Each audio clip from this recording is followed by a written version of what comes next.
Yeah, so I've been like really, really into what's her name? Billie Eilish? Eilish? I still haven't listened to the fucking new album. I might do that tonight. Yeah, it just dropped, right?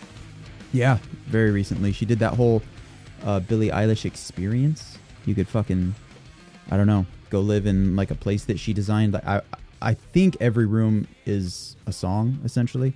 What? I don't know. What does that mean? Like a hotel? Well, like every room is like designed around whatever the song meant. So I know that from a little bit that I've gathered, there was like a foam pit in like this room that was all blue, and that was for whatever song. And once again, I haven't listened to the album. I really need to.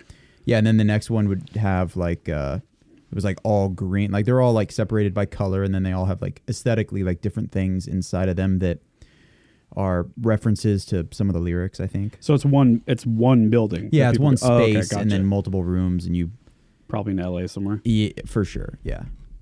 Mm. She is like she's at the top of what the fuck is going on with fashion and music. I know.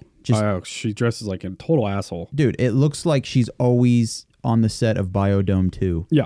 Like it's just big baggy weird shit. Yeah, this weird like a lot of neon green and yeah. Rain boots she was wearing the other day. Mm-hmm. But yeah, I mean I knew one of her big songs, one where she's like just sitting there on a table and like blue fucking stuff comes out of her eyes. Yeah. Forget the name of that song, but I was obviously good. And then something my wife had said, something about like, hey, check out the song. And I was sitting in bed, like with my laptop in my lap, kind of getting ready to go to sleep or whatever.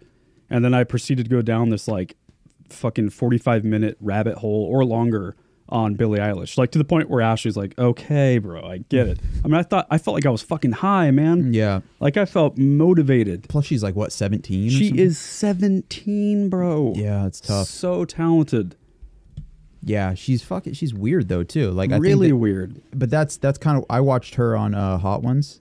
Yeah. I love how one of my favorite things. Such a great show. One of my favorite qualities in females especially is like insane amounts of authenticity and like oddness. Yes. And she has that like through the fucking roof. I know. I kept like, I don't know. I was just having like waves of appreciation for what she's doing. You know, people really respect her. Like Dave Grohl had made a comment recently how she's something like she's the new Nirvana, or you know, and he is right. Like it's not this. It's obviously not a rock band doing what they did, but it's the same attitude and it's the same place that it's coming from. Yeah. And I don't know, she's completely original, and I love it, man. I love that she's so young too. Well, yeah, she's got a killer system going with it's just her and her brother that. Yeah, that was the other thing I thought was cool. Yeah. Yeah, her 21-year-old brother that co-writes everything with her and is her producer and plays live with her out on the road.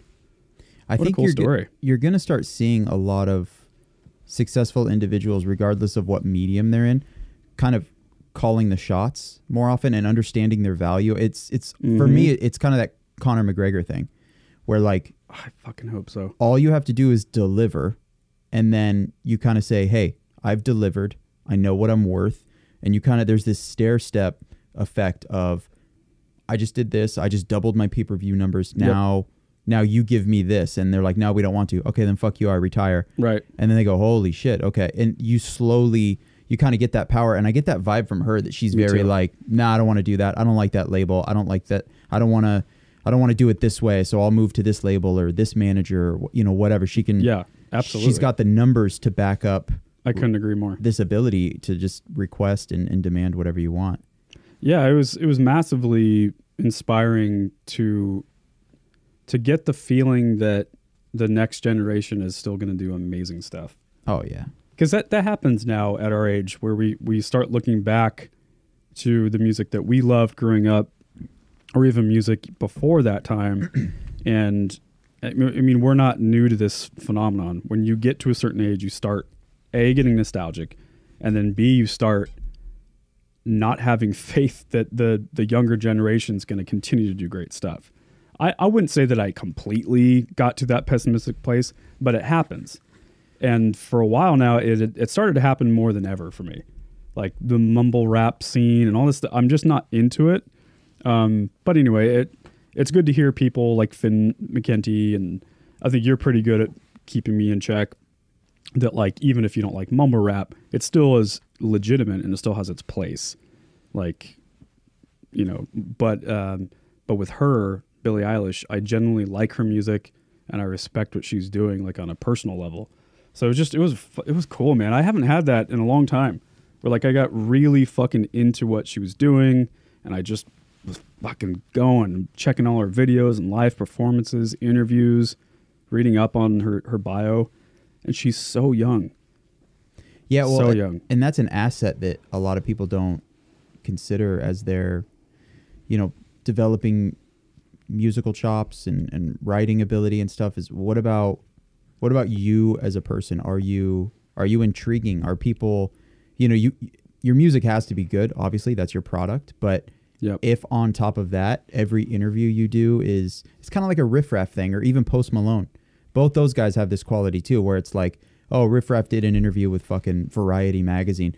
9 times out of 10 you say so and so did an interview with Variety, and you're like, I don't give a shit about that. But you're like, oh dude, I bet Post Malone said something funny, or he was just, even if he wasn't funny, he was just this affable dude the whole time, which is endearing and adorable. Riff Raff said some wild shit. Same with Billie Eilish. She's going to pull zero punches. She's going to be super honest. She's going to like what she likes and not feel even slightly guilty about that. I saw some, there's some YouTube show that I watched one time, so now YouTube recommends it all the time, where celebrities go into like this like sneaker shop and they just pick all their... Yeah, it's what's that? Or not? It starts with a C. Complex. Yeah. Regardless, she Delia did one of those. Yep, she goes through and she picks a bunch of, and she grabs all these. Oh, she did one? Yeah. Oh, cool. She grabs what I consider to be the most horrendous. She even says, I like chunky ass shoes. I want those big ass, like she wants the shoes that make it look like she's got fucking club feet. Like they're disgusting, and they're just the weirdest colors, but she doesn't give a fuck. She's like, this is what I'm into. This is my generation. Like, she grew up with the internet, so her vibe of things visually is just different. Yep, absolutely. The shit that she's into is, you know, it's a generational thing too. Of course, it's going to be alien to me. Just like my parents' generation, they probably look at my shit and they're like, what the fuck? Slipknot? There's 9 of them, and they all wear masks? What the fuck are you talking about? I know. I was watching a YouTube channel. What it's called, Watch Mojo. Yeah. They do a lot of like, it's almost like what VH1 became, and now they've taken that place. A lot of it can be garbage, but they'll do like compilations of like the most influential bands of the 2000s. Or whatever. It's good shit. Yeah, most of the time it's pretty cool.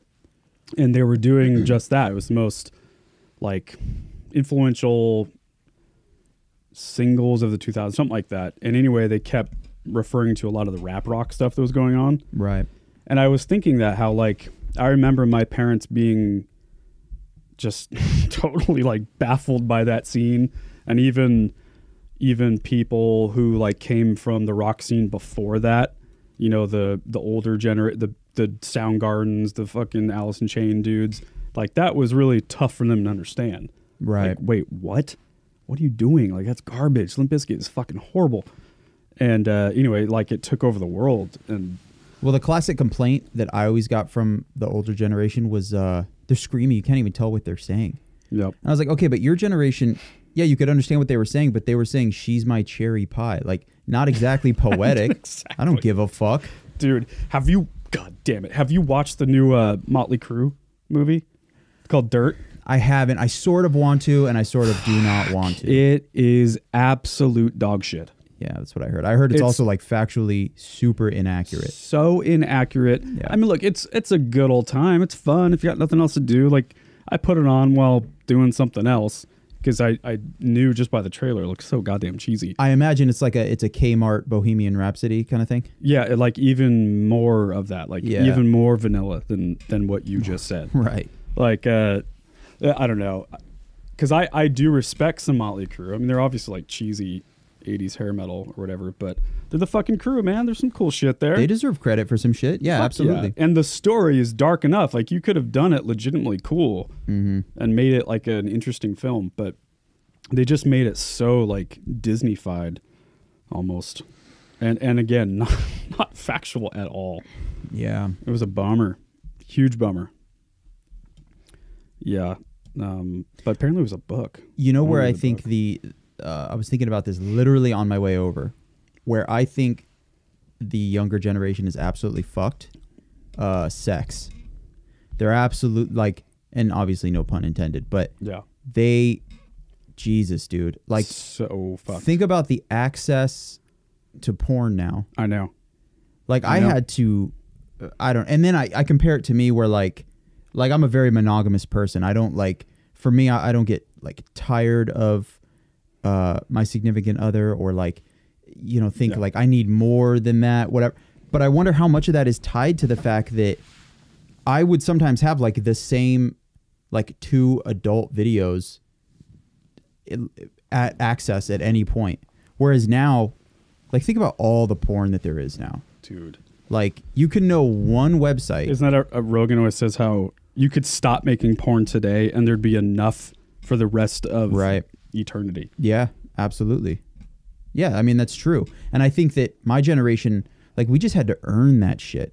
Right. Like, we had to, oh yeah, man. We're watching like scrambled images on the TV and jacking off in like bra fucking ads. Right, yes, whatever absolutely. you could as a kid. Yep. It all like, so in a weird way, like, I'm more appreciative of shit, and I think that things are more disposable with that. Yeah. With that newer generation, and I can't help but wonder, like, one, is intimacy even gonna hold the same place in their mind that it does for older generations, and 2, even if it does, are they gonna fully respect it? Are they gonna want more? Like, are they gonna look at their significant others like tabs in YouPorn? Like, why do I only have one of you? I could get like 10. Yeah. Like, that's the access that they're used to. Yeah, there's a lot of bad to it. It's made it so like coming is the only thing. Like, it's just let's get fucking down to it. It's also way rougher than reality. The average 16-year-old girl that you're dating isn't want to get fucked in the ass, and like, come on, dude, that's so up here. Yeah, well, and like, she's not gonna. These kids have no. She's not gonna give a fuck about your ego. No. Yeah, dude. I mean, it's kind of a problem. That's the most damaging part, probably, is that it causes this generation to see the experience as incredibly one-sided. Yes. Like, I don't have a partner that I'm sharing this experience with. It's very like sociopathic. Yeah. Yeah, it is. It's taking out the whole relationship part. Not that that's what sex has to be. I mean, I'm down for just fucking, and right. That we all did that phase, but it was different because there was still 2 people and a dynamic of those 2 people. But yeah. Well, I mean, at the end of the day, yes, sex is a physical thing, but a lot of that physicality it begins mentally. Like, the connection and everything, it facilitates that. So it's not outlandish to assume that the deeper connection you have with somebody, the more powerful the intimacy is going to be. So if you have just been fucking cranking it out to your computer monitor by yourself, that's, I know, that's crazy, dude. I know. What about, so are you a dry guy? Yeah. I'm same. kind of a crazy person. When I was younger, I always heard that made you like a mass murderer. No way. See, I think it's the other way around. Fuck yeah. Oh, let me get super slippery. What? It reminds me of that's murderer shit. That scene in For Real Virgin where he like lights a candle and like, yeah, that's so gross. Like, I don't want to make love to myself. Time out. Are you gonna do foreplay with yourself? Dude, I am just hitting a button that needs to be hit. Like, I just need to release. Let's sure. Fucking clean the pipes and move on. Ugh, dude. Yeah, how about that feeling right after you jerk it? You just feel like the worst person ever. Yeah, all of a sudden the porn is just the most heinous shit you've ever seen in your life. Turn it off. Oh God. Yeah, it's terrible. I steer into that shame though. Like, I let it fuel me. Yeah, now that I'm married, like, I don't give a fuck if Ashley walks in on me. Yeah. Ugh. It's the whole like join or go away. I'm still not. I still can't do that, dude. I had a relationship that lasted like just under a decade, and I remember like I got caught. Like, 7 years in, and I just never. You can't explain the vulnerability that you feel with your dick in your hand, and just the look she gave me, just kind of like, oh man, she looked at me like I was like I was like a dog stacking like multiple slices of pizza to eat all at the same time. She just looked at me like, oh Jesus Christ, Alan. My friend Tim, I shouldn't say his name. His name isn't really Tim. I was just making it up. This guy I used to work with, he told me that once his wife walked in on him and he was taking a shit and he was completely naked because he was going to go shower right after it. So he did one of those shit to shower moves. Yeah. So he's taking a poo-poo completely naked and he had his feet up on the tub. Yeah. So he was pooping with his feet up on the tub. Okay, unnecessary. Just super gross. And she walked in. That's what she saw her husband doing. Oh, that's not too bad. No, it's not too bad. He wasn't like jerking at the same time or anything. But still, that does, because you know what she thinks now. She thinks you do that all the time. Yeah. She can't get that out of her head now. Yeah.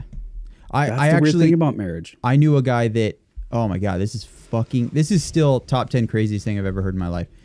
I knew a guy that not only preferred to shit in public, but whenever he would shit in public, whenever he would shit, period, he would get fully naked. Oh, come on. And he had, so I'm talking like he's That's in the like Walmart crazy. bathroom and he strips down all the way, No. hangs his clothes up on the hook and shit, and then gets fully dressed when he's done.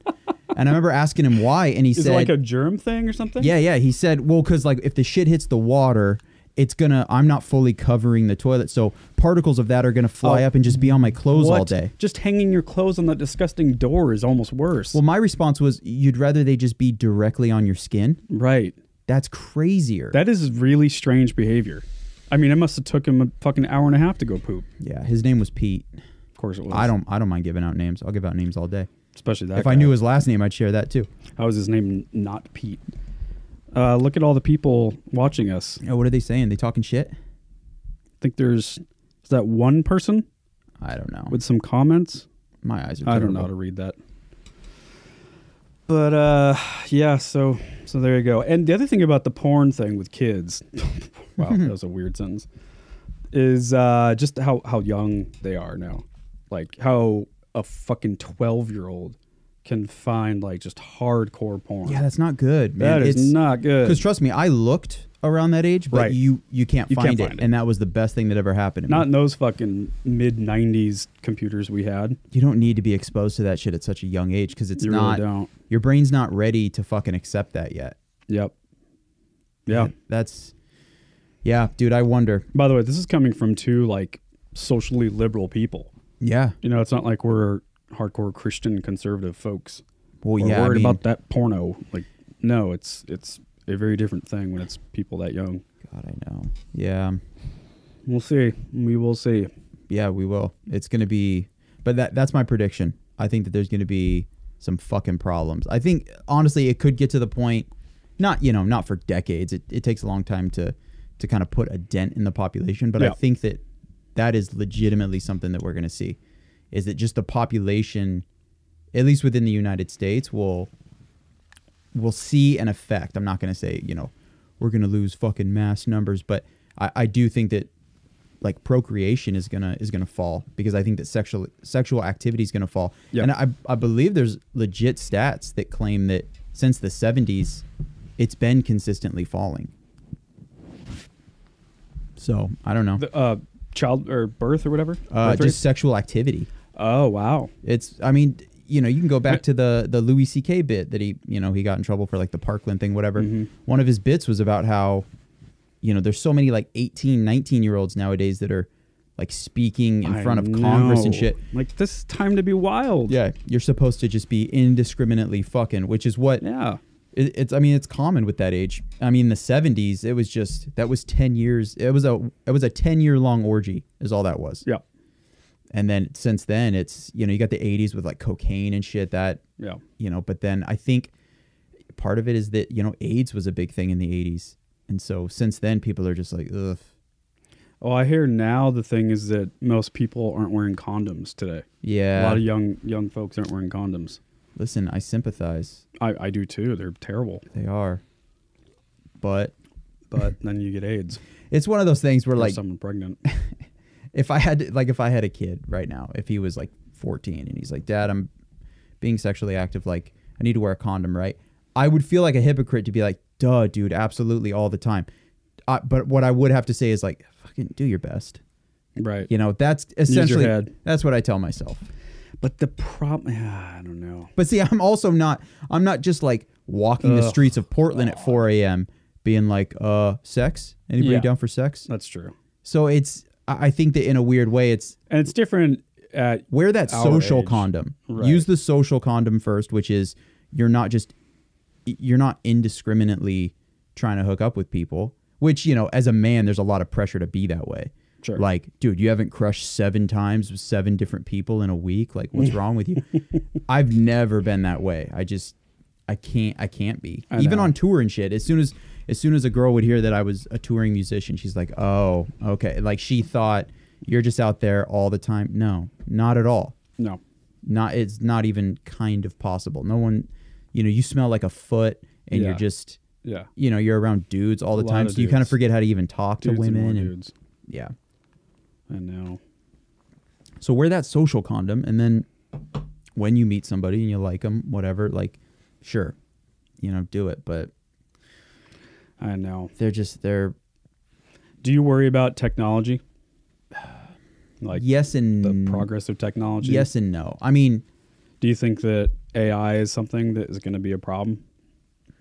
Yeah, probably. Have you ever heard Sam Harris talk about it? Yes, I have. Yeah, I don't trust humans. That's the thing. And that's what's going to develop. Because too many people are like, can we trust robots? Hey, dude, we're making them. So, yeah we trust you. Yeah. We can trust robots if we're doing the shit the right way. If we're devising systems that make sense. The argument, though, is that, like, you know, Sam Harris is way more eloquent about describing this, so please go YouTube him. He's also way smarter. Yeah, I'm a fucking moron. Barely stringing together a sentence. If you're here for a TED Talk on robots, the fuck is wrong with you? Podcast for you. We talk about pooping while naked. And kid porn. So the concern he had was like, essentially, if you create so like something happened where they had AI for like a farm or something. Mm-hmm. It was like a system to do mass cropping or whatever, this huge agricultural land place, whatever. And they had programmed it where it was like, you know, it was something, you know, like the most efficient way to get this job done. And so basically it just started to like kill everything in its path. You know what I mean? Because it's you're not telling it a specific thing. Mm-hmm. In other words, like you can multiply that. Like if the point is, you know, do this objective, they're not going to take into account all the other things that it could, you know, the risk of it. Does that make sense? You know, yeah, what I mean? Robots don't have sensitivity. It's not. Shit. Yeah, they're going to go for the objective that it's programmed to do. And if a human is in the way, then the human is. Yeah, that's an obstacle. Yeah, I've been doing a terrible job actually, but you get my point. Yeah, so that kind of stuff does scare me because AI doesn't just mean, you know, like the movies Terminator where there's a fucking human-like robot walking around. It's like systems and programs and things that are running our world. Yeah, I don't believe you and I in our lifetime will see like a T-1000. Probably not. Obviously, like that's not. I don't even know that my kids' lifetime they'll see that. But you have seen like, you know, MIT and Boston University, those fucking dog robot things that like open doors and shit. Yep, that's terrifying. That's straight up terrifying. 100%. But at the same time, what's the application for that? And I like my chances against a robot dog. And me too. You know, I've also seen them fucking slip on even ground. Yeah, dude. And I've had enough of this fucking bullshit world where there's no hovercrafts, there's no hoverboards. We still don't have flying jetpacks. We're still driving stupid fucking cars on wheels. There's no teleportation. Here's the thing, though. I've had enough of no space travel. I saw this meme. I saw this meme that was talking about how everyone's bitching about not having flying cars yet. And yet a lot of you are on E racing to work right now.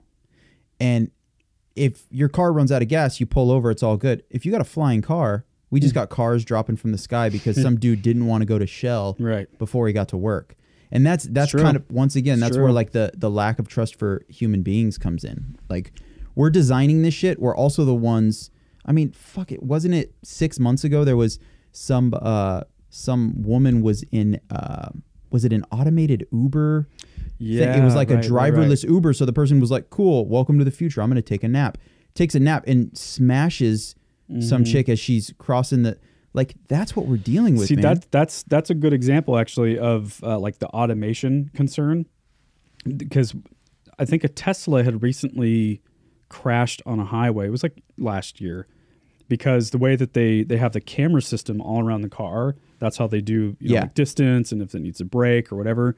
And part of the thing that it's looking for is sky, and they have different versions of sky that the program recognizes. And so anyway, it was in a lane, and to the lane next to it was a big semi truck that had like a reflective surface on the cargo trailer, and it was reflecting the sky. So it thought that it could merge. See, and look at that. Look at that trial and error. Merged over right into nothing, or into a truck. But in that instance, error potentially means human death. Just like anything. See, the argument for it, though, is like when the automobile was created, people were losing their fucking minds. And for good reason. Look how many deaths there are every year for driving. Yeah. But it's something it's hard to say, but we just kind of accept it. Mm-hmm. Like, that's a necessity for society. We need cars. We need the highway. So I guess what I'm saying is, if like you had a system of flying cars and people were dying, you're going to have to like weigh it to how much you want flying cars, because people are going to die. It's not a perfect world. I don't know why people expect there to never be problems. Like, it's going to happen. Sure. Planes are going to crash every once in a while. Absolutely, sucks, yeah. The thing is, you have to convince me, though, that our need for flying cars is equal to our need for non-flying cars. I would never not have a car. Like, this is not Oregon Trail. I got to get to work in 30 minutes, not a day and a half. Yeah. However, do I need to get there while taking a nap? I know. No, dude, I don't need that. This isn't WALL-E. Like, we're all just going to get fucking insanely overweight. Oh, God, that part in WALL-E is so like, crazy. That's so silly. That's not necessary. You mean all the fat people on the little scooters? Just fucking slurping down high sugar drinks. And I don't know. We're getting close. We'll see, man. We're just going to have fucking flying cars and no sex drive.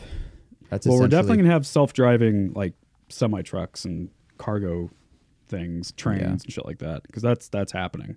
Yeah. There's a guy on the Democratic ticket that's running for president, Andrew Yang. He was on the Rogan podcast, and do you know who he is? Is he the guy that was also on Fear Factor?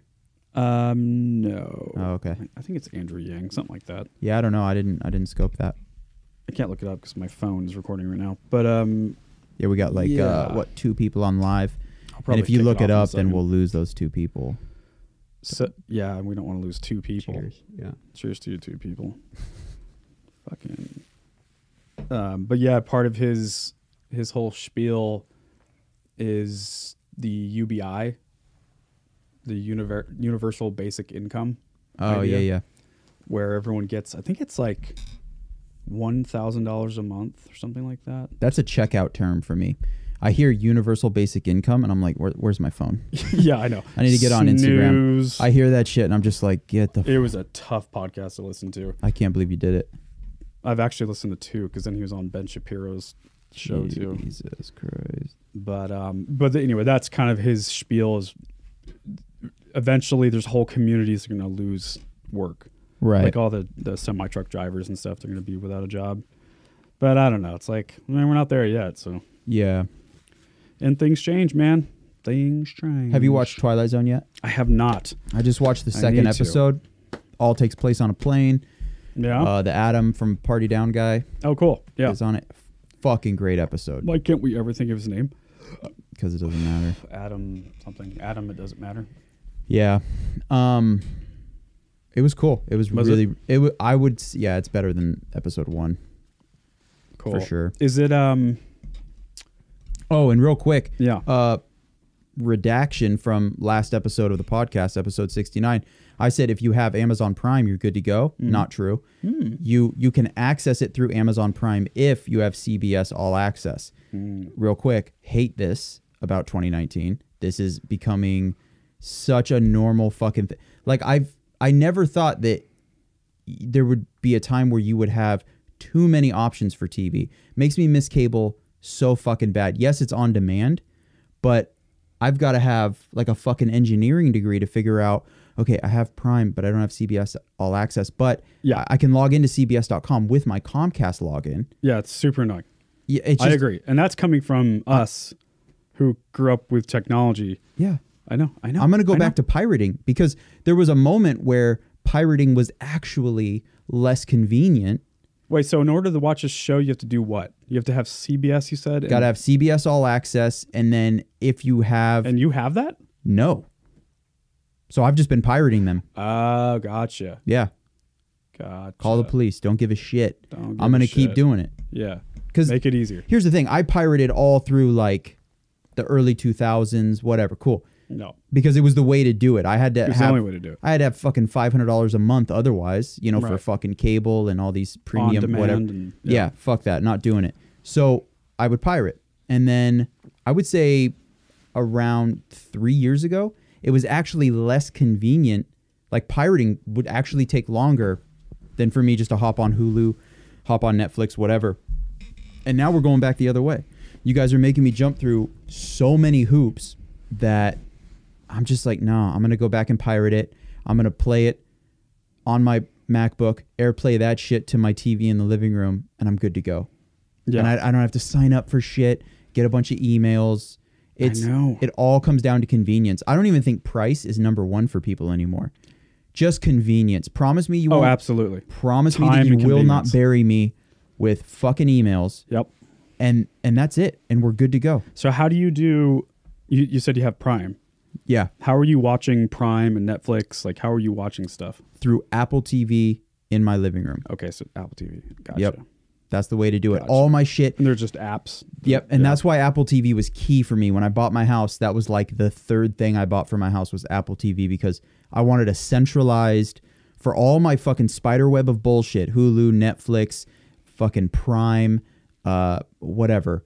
I wanted to be able to access it all from one location in my living room. So from Apple TV, I can hop on Hulu, hop on Netflix. Like I told you, go ahead. like I told you before, YouTube is probably my most used Me too. video service. Yeah. Like by a mile. By a mile now. Me too. Like way more than anything. Yeah. I got high last night and just watched Whose Line Is It Anyway compilations. That's fucking awesome. Oh. I mean, YouTube is the next thing. For Yeah. sure. It has to be, dude. It's just, you know why? Because they give a fuck about the convenience. Everything is on YouTube. Know. And it's free. Have you heard that comedian we've talked about, Andrew Schultz? Yeah. Yep. Have you heard him talk about this? Yeah. You and I talked about it. And Oh, then that's right. That's I right. went and watched the episode. Yeah. I mean, he's spot on, man. He's on it. I think he's a little aggressive. He's but- peppering a little bit of aggression on it because in 2019, that's what you have to do. and it's also what's working for him. You need to be So he's indignant. You need to be a little celebrating obnoxious. Yeah. Even if you got some truth, you pepper that douchebag shit on top, and then The people argument listen. is that you can't, like Martin Scorsese, one of the biggest, most successful filmmakers of all time. Mm-hmm. He's making the new movie, what the fuck is it called? The Irishman or something like that, about who killed Jimmy Hoffa. But anyway, the point being, it's like one of the most expensive movies he's ever done at like $120 million fucking dollars for this giant feature movie. Mm-hmm. And it got me thinking of like, okay, well, people like Andrew Schultz talk about YouTube being, like Netflix is already dead, according to him. Mm-hmm. Eventually, that model is gonna die. And there is a lot of truth to what he's saying. But how do you do Scorsese movies? How do you do, like, I'm worried as a film fan because that's like one of my favorite mediums ever. It's one of my favorite art forms ever. And I worry for the future of filmmaking because, like, what am I asking? Like, where's the home for I think I feature understand what you're movies? asking. Where's the home for it? I think I have a rant prepared. Okay. So here's how it breaks down in my head. Just in the last 5 seconds after you started talking about Scorsese and all that. Okay. So I think that you get, Scorsese didn't start out getting 120 mil. Sure. But he worked up to that. Sure. Because studios had nowhere else to go. There wasn't really, not that they had nowhere to go, but there wasn't any competition. They didn't have to worry about what Netflix was doing, blah, By the blah, way, blah. not to interrupt you, but ironically, this new movie is going to Netflix and the theater. It's one of the first time Netflix is doing this. So see, that's interesting. It'll have a theatrical so release, and then it'll live on Netflix. that kind of works into what I'm about to say. So I think that you have decades of Scorsese shit, and to a degree, studios being a slave to him. They're like, dude, you don't just tell Scorsese no. He goes to a different studio, they get it, and then they make fucking million, whatever. But so they're making money off the theater, typically. Right, yeah. I mean, right? if the movie, because it's a Scorsese movie, there's a name there. People are like, oh shit, yeah, I'll go check that out. But I think that as Scorsese, as you get bigger and you make more money, I have to argue that what you might lose, and it happens in a lot of mediums, with the increased income, you lose hunger because you're just being thrown hundreds of million all the time. So you're used to it. You're like, yeah, cool, this is what I get. The lack of options creates better art. Yeah, I get that. But there's somebody under you that is a budding filmmaker, and it's same in graphic design, it's same in social media content, whatever. There's somebody hungry that's like, I'll do that same thing for 60 mil.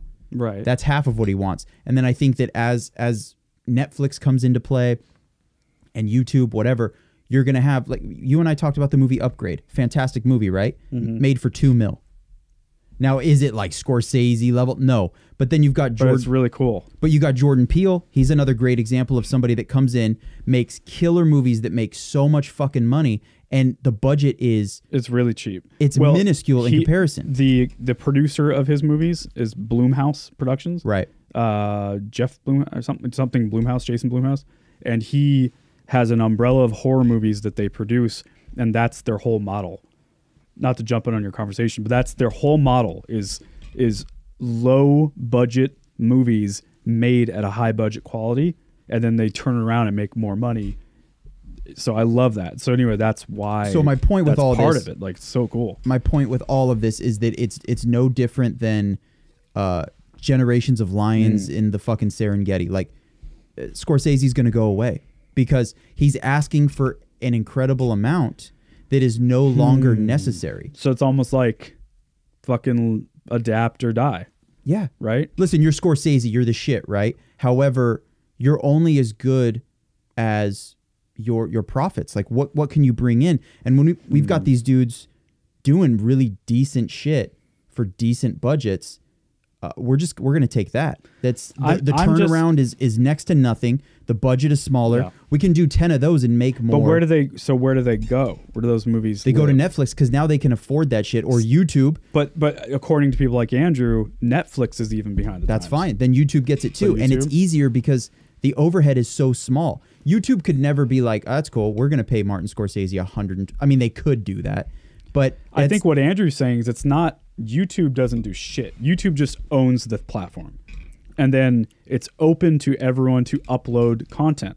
So you can upload a video of your foot tonight, or you can make a feature-length movie and upload it. But they know where the money comes from. The money is going to come from YouTube Red, the premium shit. And in order the same producers that used to budget these movies. Like, what the studios can still be part of it. It's just that now it's going to YouTube. For sure, yeah. I don't know why YouTube would want to do. They'd want to be the producer. The entire cut, yeah, unless the producer has some sort of a contract with a studio and then YouTube wants to cut in on that. But that's a fucking unnecessary middleman. You would just say, no, how that's that cool. would work. Yeah, I mean, there's tons of red tape. You don't know what everybody's contractual shit is, but I think that. Well, the only reason I say that because like the biggest YouTube stars out there aren't being produced by YouTube. Well, yeah, we're looking at two different things. You're talking about like just a YouTuber, which cool. But that's not just. I know you're saying it that way, but that's not just you just write off. I mean, these are like multi-million-dollar making entities. But they're not Scorsese. No, but they're not Casey fucking Neistat and fucking who's a big YouTuber dude, blonde guy from Europe. What's that fucking dork's name? Oh, I don't know. Anyway, they also there's a certain demographic for that too. That's true. And it's probably not the same for, if I have anything to do with YouTube, I'm trying to bring in that older demo Because listen, it's My mom watches YouTube more than anything now. that's She told me the other legit. day. Yeah. She I think loves it. I think that's what you Like target. the Try Guys, and like Yeah. it's stuff that's what's that channel where they do like crazy basketball shots and fucking There's 100 of those. dude something, Oh, dude perfect. Dude perfect. Yeah. Yeah, like they're like brands now. Mm-hmm. Those motherfuckers are making so much goddamn money, and they're like applicable to everybody. You have the 18 to 25 demo on lock. You've got the fucking 13 to 25, 13 to 30. Cool. The makeup tutorials and the Yep. Start offering some money to filmmakers that put together like almost like some Lifetime shit. Start making yourself Yeah. like a legit, like We Got It All, which they have the ability to do. It's I could talk about that all day because I don't know what's gonna happen for like the theater industry. Because you've mentioned before, I see more movies than maybe anyone I know. Like, I go to the movies a lot. Yeah. This is kind of where I'm like such a terrible person to have a conversation with about this, because part of me is like, what's going to happen with theaters? Oh, I don't know. Hopefully they all burn down. I don't give a shit. Like, I don't care about, it's a weird thing where I'm not. See, I'm the opposite. I love going to the movie theater. Yeah. Love it. It's always been one of my favorite things to do. Yeah, no, listen, I like it too. I'm not in the industry. I'm not invested really. So I don't, every YouTuber could die. I don't give a shit. Like, You it's don't not, care, yeah. I have a very like nihilistic view of things that I'm not involved in. It's a fun pastime. Like, yeah, it would be a little bit of a bummer to not be able to ever go see a movie. But I also, I'm opposite of you. I don't do that often. I saw Us recently, and before that, couldn't even tell you. It might have been Frozen. I had to go see Frozen with my grandma and my little brother. Yeah, see, that's weird for me. Like, that's the opposite for me. Because I don't even understand that. Like, movies for me or the movie theater rather, it really is the way you're supposed to watch good movies. Here's a question. I mean, it's a huge goddamn screen. If it existed to It trips where me out sometimes. instead of a movie theater, you could just watch the exact same thing at home, would you do that instead? With the same size screen? Well, I mean, no. That's most of it. Oh, okay. Just Yeah. that it's a big screen. It's so I mean, American. it's part of it. Yeah. It's not just so American. It's some of these movies are made for the widescreen. I guess, Like but Quentin Tarantino, his frame, he talks about it. He shoots them for that. and then like- he doesn't release them on DVD. They're going to No, be I on mean, a he small screen does. eventually. He does. I think Yeah. he's just, maybe It's stuck in just the past or literally a something. bigger picture. Yeah. I don't know. It's pretty fucking cool, though. Yeah, I get Does it. it ever trip you out how, like, see the screen right here? Yeah. And then you look at the giant screen in the theater? You think how like, where that fits? It's just for this sure. tiny little corner. Yeah, I mean, it's huge. It's like the size of a fucking building. Yeah, I deal with resolution all day. It's mind blowing. But they have fucking like that. Like, So you don't like seeing like grand movies in a big theater? I think you're alone. I think you're not. I wouldn't in the say I don't majority. like it, but it's not in the top 100 things that I think is worth noting about life. It's cool though. I like it. And if the movie's great, it's even better. But I don't know. I think that I would sacrifice screen size for privacy. Right. For sure. Right. So, Again, I mean, but you like baseball. but we like the public part of it too. That's the other thing. That some people don't understand. That's mind blowing to me. Yeah, they get annoyed with the guy making noise, and which I get, and I do too. Yeah. But I like getting out of the house and going for many, many reasons. One of them is that if you like movies and you like the process of watching a movie and seeing how it was made and all that goes with it, like watching a band or whatever, you have a different experience when you go to it because you're paying for it, you're parking, you're going to the thing, you're in your seat, you got your popcorn, you're sitting, you can't pause it. Like if you get up to go to the bathroom, you're going to miss something. And for all those things seem like negative things, and they are, but it makes you pay attention. It makes you like be in the fucking moment, present.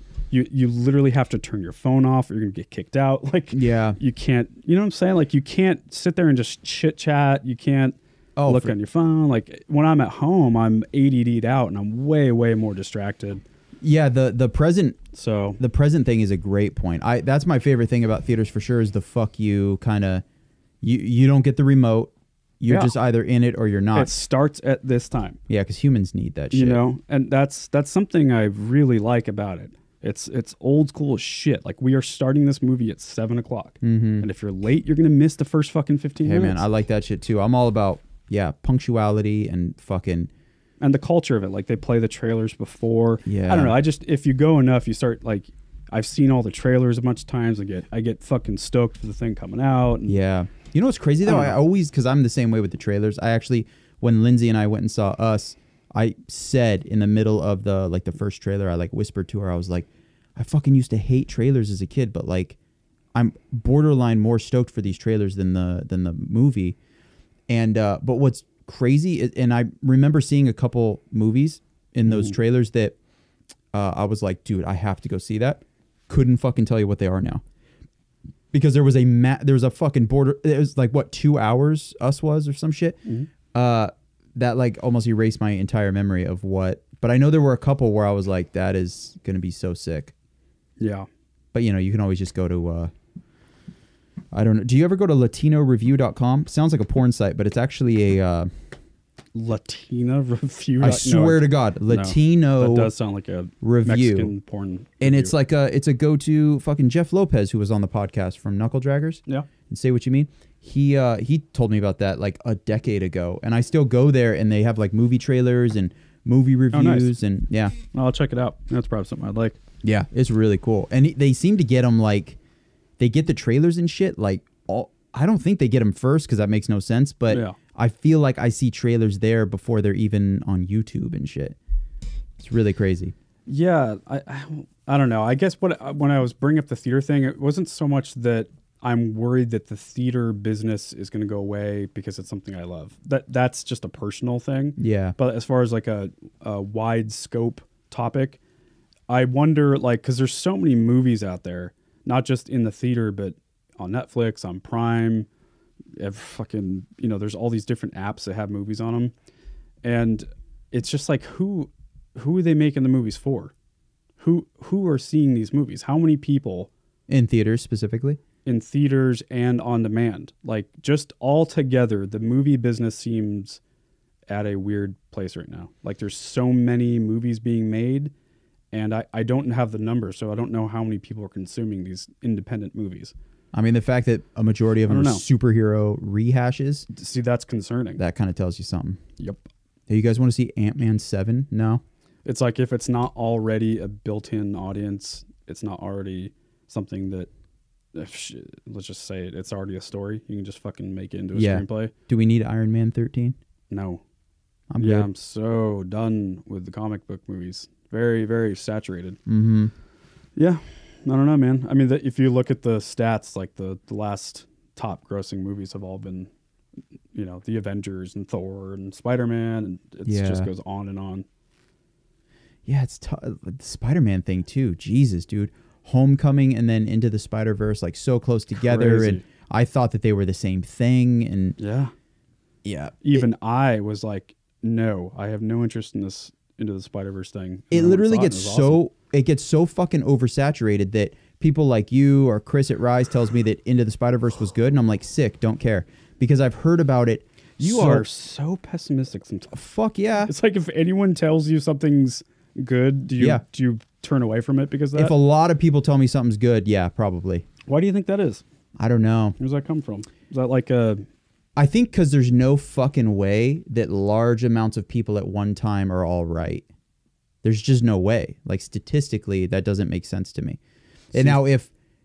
but that goes both ways. I mean... Oh, absolutely, Nirvana was huge, and they're great, and a lot of people liked them. Yeah, and they fucking suck. No, I'm kidding. Like, Jesus Christ. I did never get into them, but, you know, I can respect them now, I guess. But musically, I was just never into it.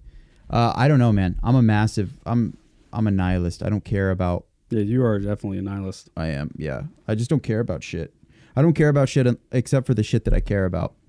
And even that shit, sometimes I feel like I'm better at it if I care a little less. I don't know. It just depends. 100% depends. Yeah, I mean, what's your thing? Is it music? Sometimes. Is that the thing that gets you more excited? No, sometimes music pisses me off too. Yeah, it definitely pisses me off. Yeah, it just... Sometimes I hear shit that, yeah. Like, part of me hasn't listened to that new Billie Eilish because I think that it's going to be, I think almost for sure track 1 is going to be this intro of like a lot of like droning sounds. And if I'm right about that, it's going to piss me off and I'm not going to like track 2 very much. Like, I feel like I can predict what it's going to be. And I want to be wrong about that.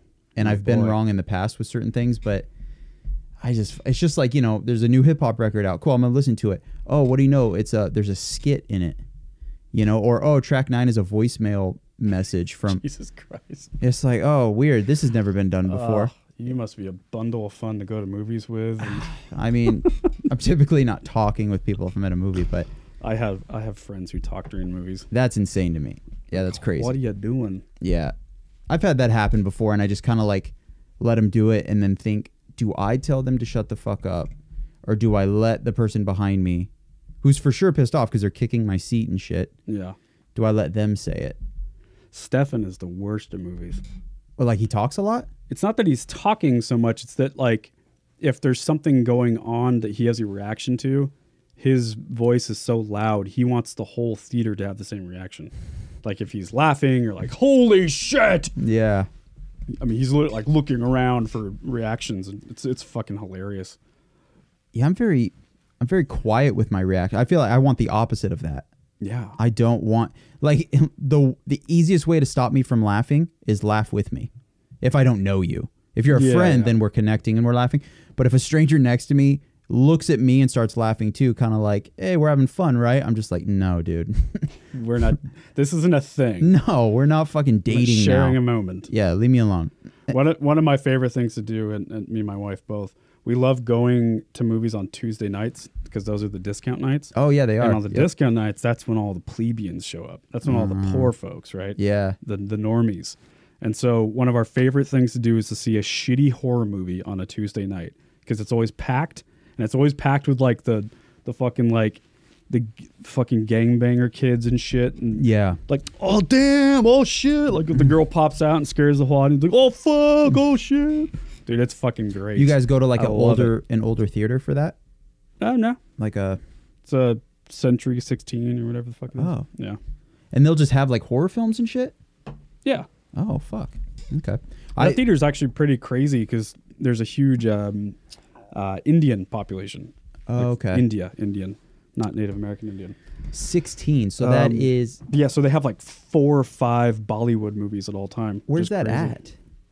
It's Cedar Hills Boulevard-ish. Oh, okay, that makes area. sense. I'm thinking maybe 21 out like Mill Plain in Vancouver. 20 or 21, something like that. Yeah, that's also, I think, same company. Yeah. It's a non-Regal. The one in downtown Vancouver is that's my go-to. I just love that one so much for some reason. Is that a Cinetopia? I think it's a Regal. Oh, okay. Yeah. Yeah, Regal always reminds me of like the 90s. Yeah. They have like the glow. Oh God, especially this one. Hyper color. Yep. Yeah. Yeah, I don't know. I love movie theater culture. Like I like the vibe of it. The smell, the fucking shit on the carpet, and I love it. I always have. Yeah. I mean, even like as long as I can remember. Like asking my friends, it was always one of my number one things that I always wanted to do. I think that's awesome. But it used to like confuse people, like in the middle of like summer vacation. You know, like it was warm out and people want to go skateboarding. It's 2 PM. Dude, but that's the hack. You go and into you go into an air conditioned. Yeah. Listen, just because I'm not on board with you with it doesn't mean I also fucking hate science, but I need some people to like it so that there's doctors and shit out there. Like I want people to be different from me. I don't need a bunch of Allens. That'd be a dark ass world. Yeah. You know, we don't need that. So yeah, I support it. I get it. You like baseball? What else do you like that I fucking despise? Like corn dogs? I don't know. You know, I like corn dogs. My buddy Dan just told me that the Morningstar corn dogs are like unreal good. And I'm pretty sure those Morningstar is a vegetarian brand.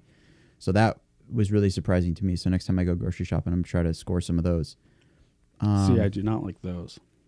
That's not my jam. I don't believe I will either. But I mean, at the same time, like, I'm not... Corn dogs are the last thing I'm going to worry about the quality of. Like, the best corn dog in the world is dog shit. It's still asshole lips. Yeah, just eat it. So wait, what's your favorite sport then? Do you have a favorite sport? Fuck no. Nope.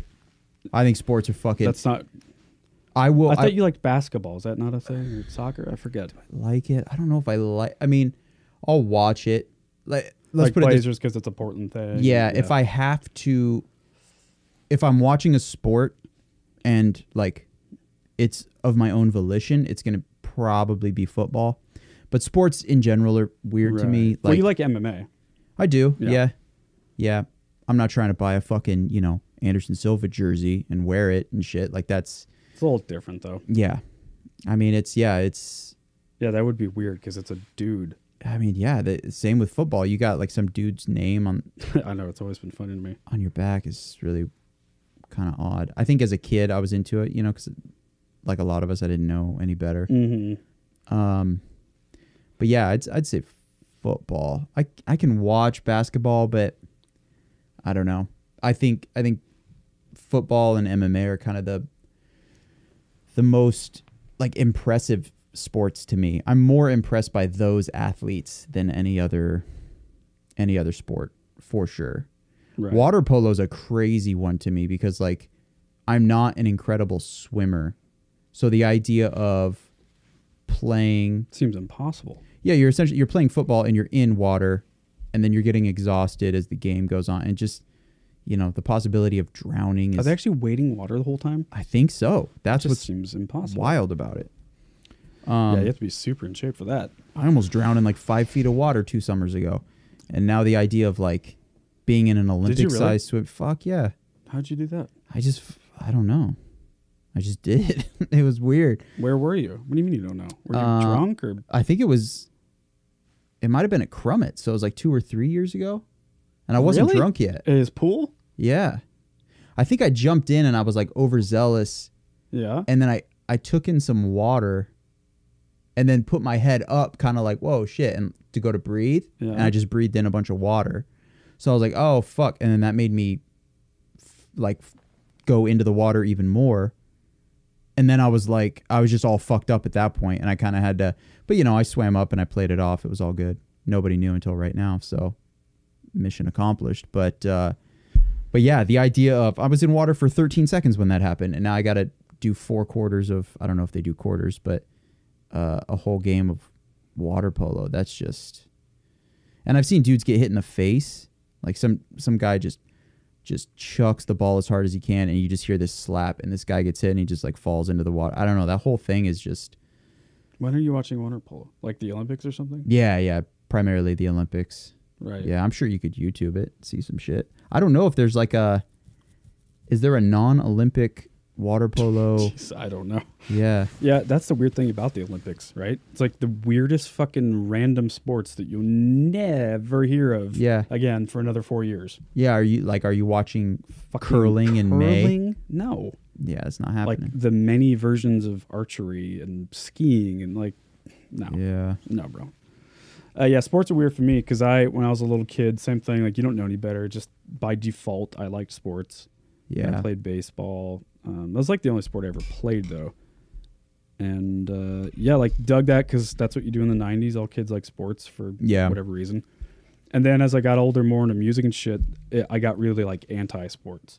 Like that's for fucking jocks and those dudes. I'm this guy. That's for those guys. Yeah. And I was really like more making fun of it, not into it. And then I got back into it. So yeah, it's just kind of coming in waves for me. Yeah. But I'm not like into sports. Like, some dudes, I don't know how they have time for life. How about those guys that like watch the draft and paint their face? So fucking silly. Imagine painting your face. I know. What are you doing? Yeah. That's crazy to me. I can't. Like doing that one time is weird enough, but imagine doing it like the people who are that guy. Remember the fucking foul line guy at the Blazers games? He goes every home game. That's his whole fucking life. I don't like anything enough. How crazy is that? To paint my face for it. There's a movie called Fever Pitch with Jimmy Fallon before like way before the Tonight Show. What? He's in that movie? Yeah. And what's her name? Is it a comedy? Yeah. fucking blonde hair comedian. Drew Barrymore. Yes, thank you. Is it really? Yeah, it is. Holy shit. Did you really just randomly I guess swear that? to God, I've never even heard of that Maybe movie. you saw the cover or something. Maybe I'm not just crazy skilled. But anyway, yeah, so it's actually a remake of a British movie. The British one was a soccer movie. This is baseball. And So wait, what was the British one called? Fever Pitch, I think. Fever Pitch, yeah. Despite the fact it makes no sense for the sport? I think in Europe they refer to a soccer field as a pitch. Oh, Is that yeah, you're pitch? right. I think, yeah. And then they just, because baseball, pitcher, pitch, whatever. So funny. But the story is this guy is like a fanatical Boston Red Sox fan. Like he goes way back in his family and he has these season tickets and it's this whole thing. And so when she's meeting him, they're first dating, it's almost like a secret to her. He's trying to hide the fact that he's this big of a fan of the Red Sox. And he's like, no, you don't get it. I'm a Boston Red Sox fan. She's like, okay, that's cool. And then you start realizing that he's insane for the Red Sox. And at this one point, she asks, like, why are you so into it kind of conversation? Like, why does it matter if you make these games? And he says something about how he's got to be there for the team. Like he's got to support the team. And she's like, oh, so do they like, so they listen to you? Like they take your input?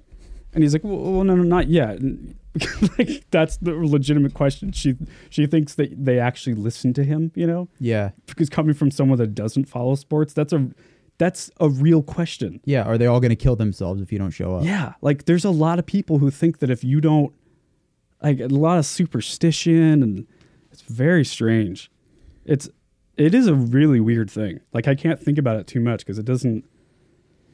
For me, sports, it really is just you can't think about it. You either like it or you don't. Yeah. You get into the thing of it and you just have fun. Well, I think like a lot of things, if it's a social thing, just like going to the movies, you go to the movies with your wife, you guys are connected. That's the importance. Yep. You're there with somebody, you guys are enjoying each other's time. Cool. It just happens to be that you guys are the subject and the predicate is going to a movie. Quick, cool, done. Right. Sports. Right. I don't think Tarantino's gonna listen to me about it. Like I'm not involved. Yeah, exactly. It's just a spectator. But yeah, it's fucking hilarious. It is so funny. For me, I try not to be. I'm more into like the history of the thing. Mm-hmm. Specifically with baseball, it's more like, I like the timeline of the game and how it ties in with American history and the pastime. It's not so much about like, this is my team and these are my players.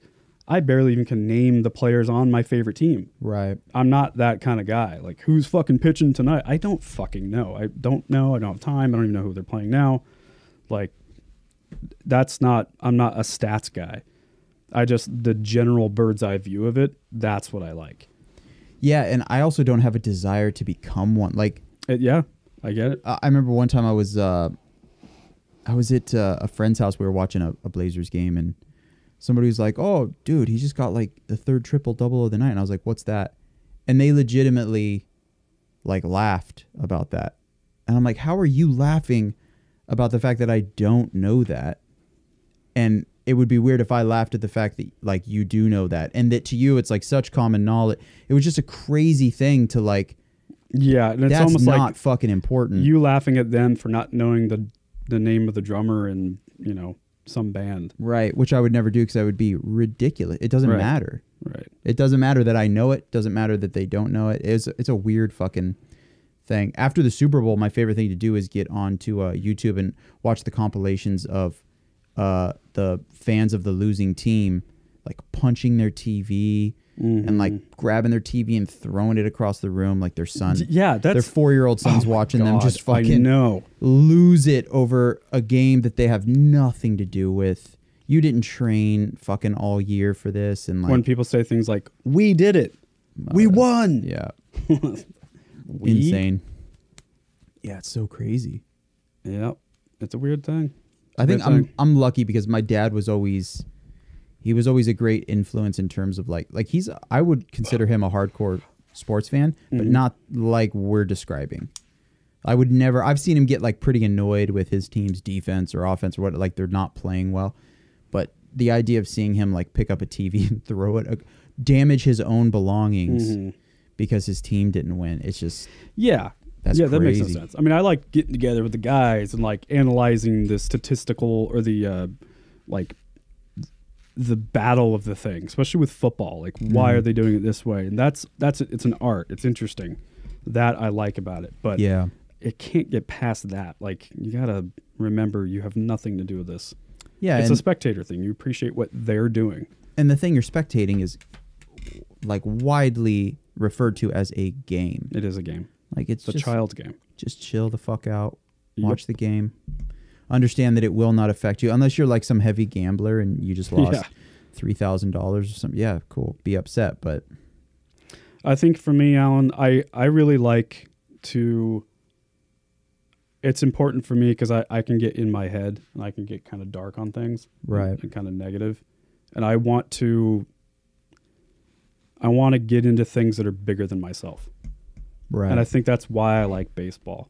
It's why I like movies, or why you probably like, bands and that industry or whatever.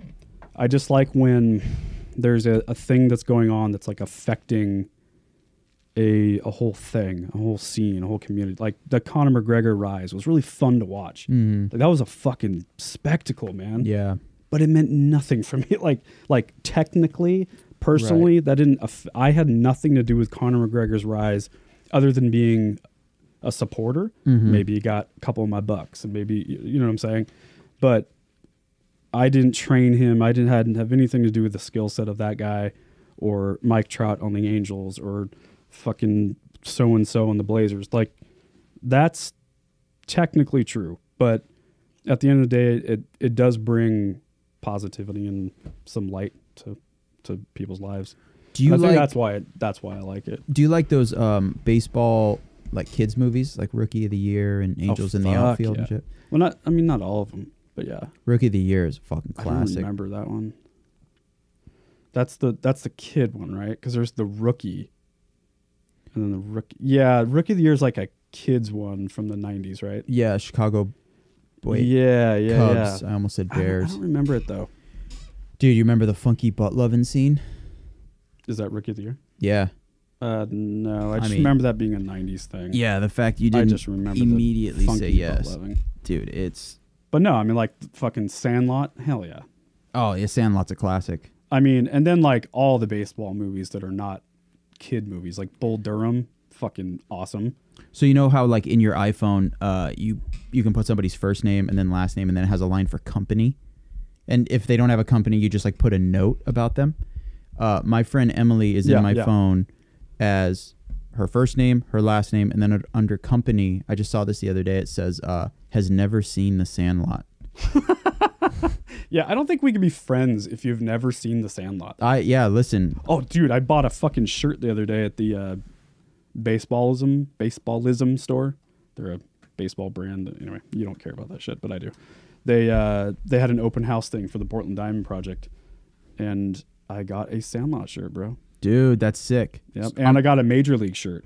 That one, that's another classic. I'm gonna make you watch this. It's 17 seconds long. Do it. Funky butt loving scene. Good. And now, wait, I gotta turn off the fireplace real quick. Yeah, I was like, is this place on fire?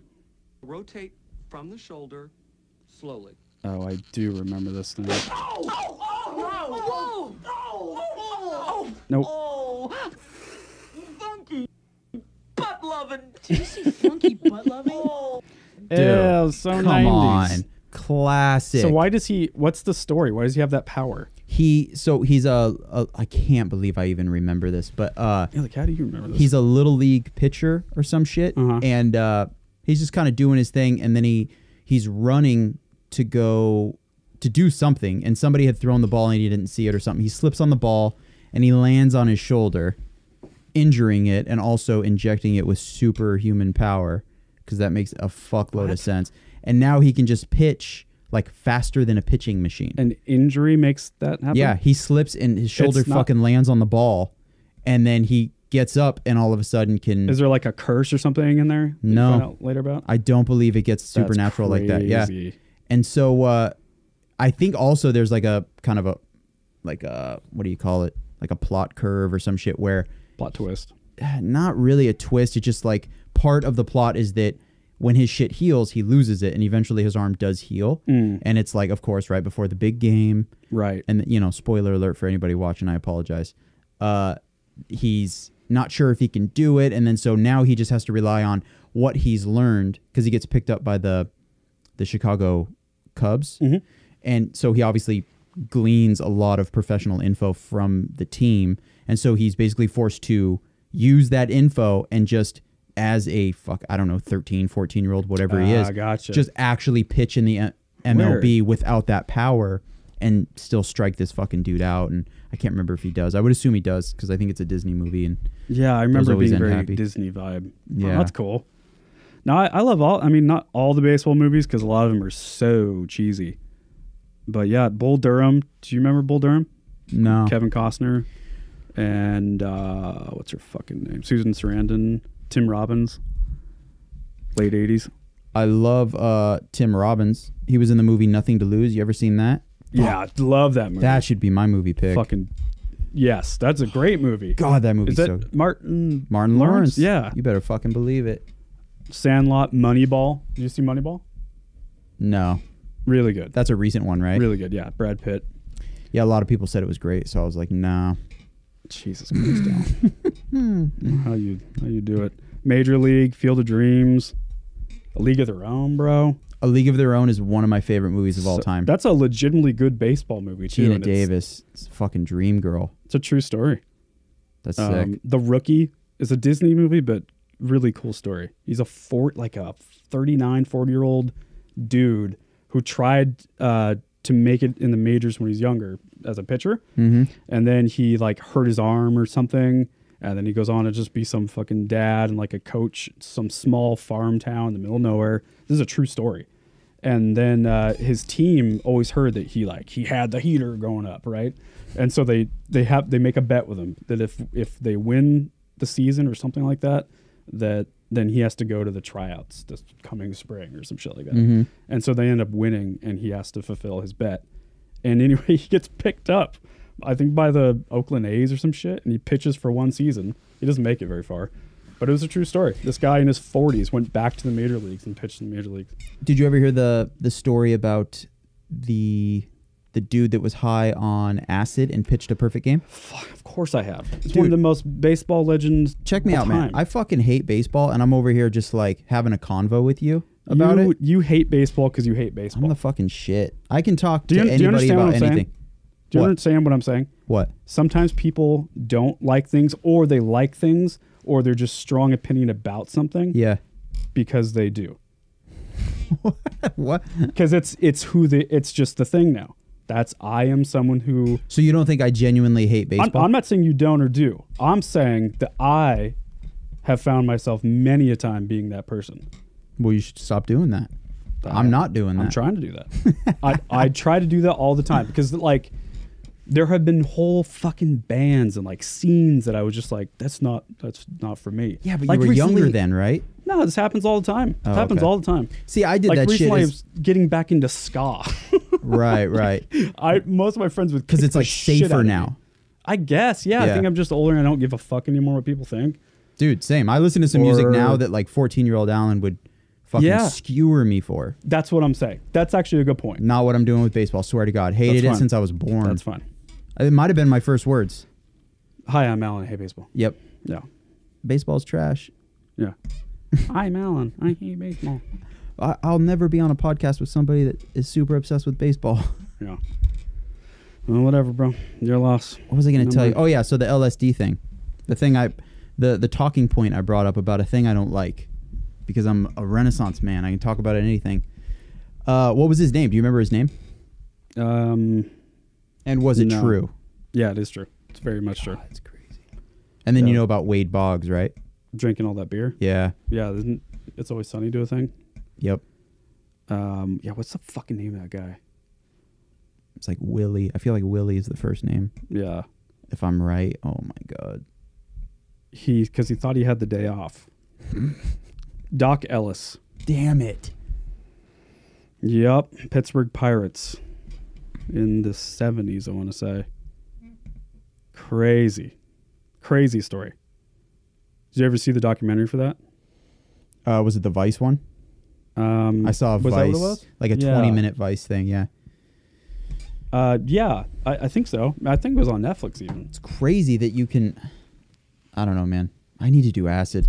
That's legitimately on my bucket list. See, I'm good. I'm all set. But see, I keep hearing that. I could try like a little mushrooms maybe. I was just gonna say, I keep hearing flip flop shit. Dude, you got to do mushrooms. Mushrooms are natural. Like dude, they're from the earth. Like that's way safer. Acid is a fucking chemical. And then I've heard people say the opposite. Like, yeah, but the chemical is controlled. So you want that. Mushrooms will they will take you away. You don't want that shit. So you haven't tried it? I haven't done either. Okay. Well, I haven't tried acid. A lot of people I know have. And I definitely did a lot of mushrooms as a young lad. Time out. Go ahead. Were you at the Crummett pool party where I was just fucking done? Like drunk done? Oh my God. Yeah. Like terrible. Are you aware of this story about me getting dosed at Crummett's house? No, I don't think so. Oh my God. I don't think I was there. I don't know if I want to even put this out there. Dosed? Yeah. With what? LSD. Oh my God. Swear to God. So you have done it. You just didn't know it. Yeah. Really? I'm trying to think if I can tell. I don't really have like the energy to tell the fucking full story. I can tell a short version. Okay. Well, yeah, you can't just start that. Short and not version. Say it. I get to Crummett's pool party at like fucking noon, like a narc, because I don't think it started till like 3 p.m. And I was like, you need help setting up? Like, what do you need? And I was there with my buddy Vinny. And he's like, yeah, man, if you can like, move some of these chairs around, whatever. So we put these like those like wicker chairs that he has all around the pool. Yeah. Was this a couple years ago? Yeah, shit, dude. This might have been 2015. Oh, okay. Like early pool parties. Gotcha. And I'm almost positive it was 2015. So we do that, and then I'm like, anything else? He's like, honestly, no, dude. I think like we hammered a lot of it out this morning, last night, like we're pretty much good to go. So like he starts putting the food out and stuff. I'm just like eating a couple chips, grab a beer, and then other people start, like a lot of the OGs also showed up early, like fucking Austin and Stefan, Yeah. Yeah, exactly. Northcote was there. So I'm hanging with Austin. We're just sitting on like one of the little like couch chair things out there by the pool. And people are kind of like filing in. And I don't know a lot of that crew. I know like all the staples, but there's like some outliers I'm not aware of. And of course, the staples all know those guys. So one guy is like going around, because now everybody's sitting in every chair around the pool. One guy's going around and he's like saying hi to everybody, just like literally like, almost like a book tour. Like he's just like fucking. So he comes over to Austin and I, and whoever was right before Austin and I, he gave him like the weirdest handshake. So as he walked towards Austin and I, Austin starts making fun of him. Austin was like, hey man, that was like the weirdest handshake ever. What the fuck was that? Yeah. It's like there were no bones in your arm. What that was the, what? And I start laughing because that's fucking funny. And the guy almost gives Austin this look of like, you get a pass because I know you, but then looks at me to say hi, shakes my hand, and looks at me kind of like, that's not cool. Like, don't laugh at me. Yeah. Like instantly he stopped laughing as soon as he touched my hand. So I'm like, all right, that was weird, but like, I don't care, whatever. So he goes off and he does his thing. I have a feeling I might know who this person is. See, and I can literally describe like the color of shirt he was wearing. That's all I remember at this point. Because I was going to ask you what he looked like. Mm-hmm. You know, like, does he look remotely like me? Like dirty blonde hair-ish? About my height? We can talk when we're done with this. Okay. We'll do a little investigative. I'm pretty sure I know who it journalism. Well, let me tell the whole story. I've told you before, my friends are shitheads. They're not good people. This guy, well, it's weird because it's like, I'm just kidding. On one hand, fuck this guy, but on the other kidding. hand, when I finish the story, you'll be like, well, he kind of didn't really fuck you up that bad. Yeah. So I'm like, okay, whatever. So I go and I do my thing. I'm drinking heavily. Craig from Rise is there. Sean, fucking Michael, who at the time was in Issues. There's a bunch of, and I'm just like blackout drunk and just like giving him my like Shark Tank pitch on whatever idea I've got. And they're all. So you're already fucked up. Oh, dude, I'm done. Yeah, it's like I'm gonna have a fucking 4-day hangover. It's gonna be really bad, and it's like 5 p.m. Okay. So I'm saying hi to people. I actually remember quite a bit of it, and then This is literally going to sound unbelievable. I go into Crummets' kitchen, and he's got like this gnarly spread. I think there was like KFC chicken, and then all these like different like diced fruits and shit. It was heavenly. And so I'm eating it, and that guy comes over, and he's with 2 girls. And I don't say hi to him, but like I said hi to what I assume is his girlfriend. Probably terrible move, considering the guy was already mad at me. And I was like, this chicken is so good. And she was like, oh, yeah, I love this. This is fucking, I like this stuff over here. You should have some of this. Yeah. And we're just talking, and he just goes, hey, man, I think you should take off. And I go, I'm good. I'm eating chicken. And he goes, well, you don't need to leave the party, but you need to walk away from the table. And so at that point, drunk Alan is like, he doesn't like that I'm here. So I'm going to be here for a while. Like, we're going to have fun with this. Yeah. So I go, okay, yeah, I will as soon as I finish this piece of chicken. And I'm eating, and he's like, no, you need to go. And I finish the chicken, and I go, yeah, but it's really good. So like one more. And I grab another one. I'm just like, how long can I do this until he fucking flips the whole table, whatever. And I get cocky, and I grab this piece of like honeydew, and I go, yeah, but fruit's important. There's vitamins and stuff. So I need to eat this. So I put the whole big ass pieces, put the whole thing in my mouth, and I'm talking with him, and then I swallow too soon, and I am legitimately choking to death while I'm in this like feud with this guy. So now you're like, so what do you do now? now? I actually need your help. So he's like, no, you need to take off. And I was like, all right. And I give him this nod, kind of like, I'll leave now. But it was just to walk into Crummets' foyer and choke to death and figure out how to stop choking. Yeah. So I'm a little bit proud of myself that through like a blackout kind of thing, I had like the wherewithal to do this. But I'm looking at the pictures and like some art that he had, like almost like I'm just in the foyer to like admire this art, not because I needed to excuse myself from other humans and figure out how to get this fruit unlodged from my throat. Right. So I'm like trying to like move my neck and my head around, like just swallow this fucking shit. Like there's no way, like just get it down. It's not going down. I start punching myself in my throat. I'm alone, punching myself in the throat. Like I can mash this shit enough to swallow it, whatever. Jesus. And it works. And I'm like, boom, see, we're good, Alan. Don't even worry about it. And I walk out of the foyer back to the kitchen, and he's still there. And I was like, I had to come back for some of this chicken, man. It's so good. And he's like, man, I'm telling you, you gotta fucking go. And I was like, dude, last piece of chicken, calm down. And I grab it and I walk away. And he goes, hey, man, you forgot your beer. And I come back and I had a Tecate. And so I grab the can of beer from him. And when I grab it, he won't let go of it. Swear to God, this is true. And I look at him kind of like, why the fuck aren't you letting go of my beer? And he was doing it so he could get my attention. He looks me in the eye and he goes, have a nice trip, dude. And in my like blackout head, I'm like, oh, like trip out of the room because he wants me to leave. What? And I was like, okay, yeah, whatever. And I'm just drinking my beer, like not giving a fuck, just sauntering right out of the kitchen.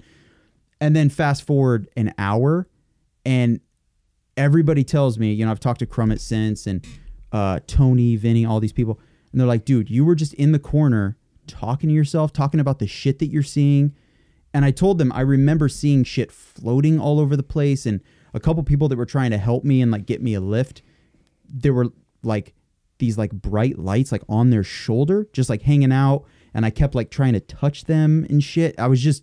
Like, what? I've been blackout drunk. Were you so much aware enough to be like scared? No. Because you were just so fucked up. Because I was blackout. Yeah. So I'm just like, hey, that's kind of good then. Right. Exactly. So then I have 4 people literally that can attest to this. I tried to send them text messages saying like help, and the texts were literally like the letter B 700 times.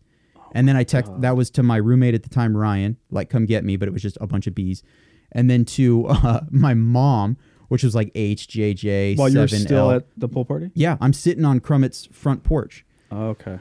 And oh my God. I'm like, what the fuck? So luckily, like my worst nightmare. The app, the Lyft app, is the shit, because if all your info's in there, you open the app. I can do that. Just hit one button, even in that state.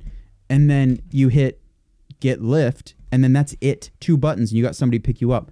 I still remember her name was Carrie, and she was in this like black Jeep Cherokee, which was glowing with like heavenly white light. Oh my I was God. like, get me the fuck out of here. What?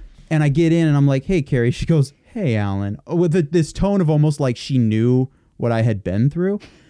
And we were driving, she's and I'm like, drug angel. Yeah, I'm like, I'm real fucked up. And she's like, it happens sometime. Hey, dude, the sun is still out. It's not even dark yet. Right. I get home, I pass out. I wake up the next day. I should have my head should be melting off my shoulders, like just the gnarliest hangover of all time. I was golden. No I felt way. fucking incredible. No hangover. I felt a little odd, but like no hangover, no pain. And I'm just like recounting the day. Felt a little bit goofy the next day. And then I was fine. That's fucking crazy. 100%, like not a problem. So So part of me is like, wow, dude, what a date rapist. And the other part is like, it wasn't GHB. It was fucking acid. Which, if anything, like, yeah, I made an ass out of myself at the party, but I was blackout drunk. I already did that to myself. It had to have been acid, because what else is liquid? Right. Right? Yeah. Because isn't DMT something you have to smoke? That I don't know. I'm pretty sure you have to smoke DMT. And mushrooms you have to consume. There is like tincture you can do, though. But the way you're describing it, that doesn't sound like mushrooms. No, there's no fucking way. And I would have known. There'd be chunks and Like- shit. Or I'm saying you can make like a droplets now. But That's crazy. Yeah, I odds don't are know. it was probably LSD. That is fucking crazy and really not cool. And also, by the way that you're describing that person with like the "hey, you should leave" attitude, that Yeah. doesn't sound like one of the people I was thinking. Oh, okay. Most of my friends are fucking pussies. They don't confront that way. Right. And if I mean, listen, if they did, they would just come up and start fighting. he It's told like me, my friend, either on or off. There's no like, Yeah. "hey, bro, it's time to fucking leave." I mean, he told me to leave like 17 times. So Right. That's why I'm like, yeah. Yeah, I don't know. Was he doing it in like a tough guy way, or is he just saying like, "you're being really annoying, you should probably leave"? No, it was like a tough guy thing, which is why I didn't respect it. Stefan walked in at one point to like grab some chicken, and he like sort of witnessed it. Once again, Yeah. I have no idea how much, like, or does he drink?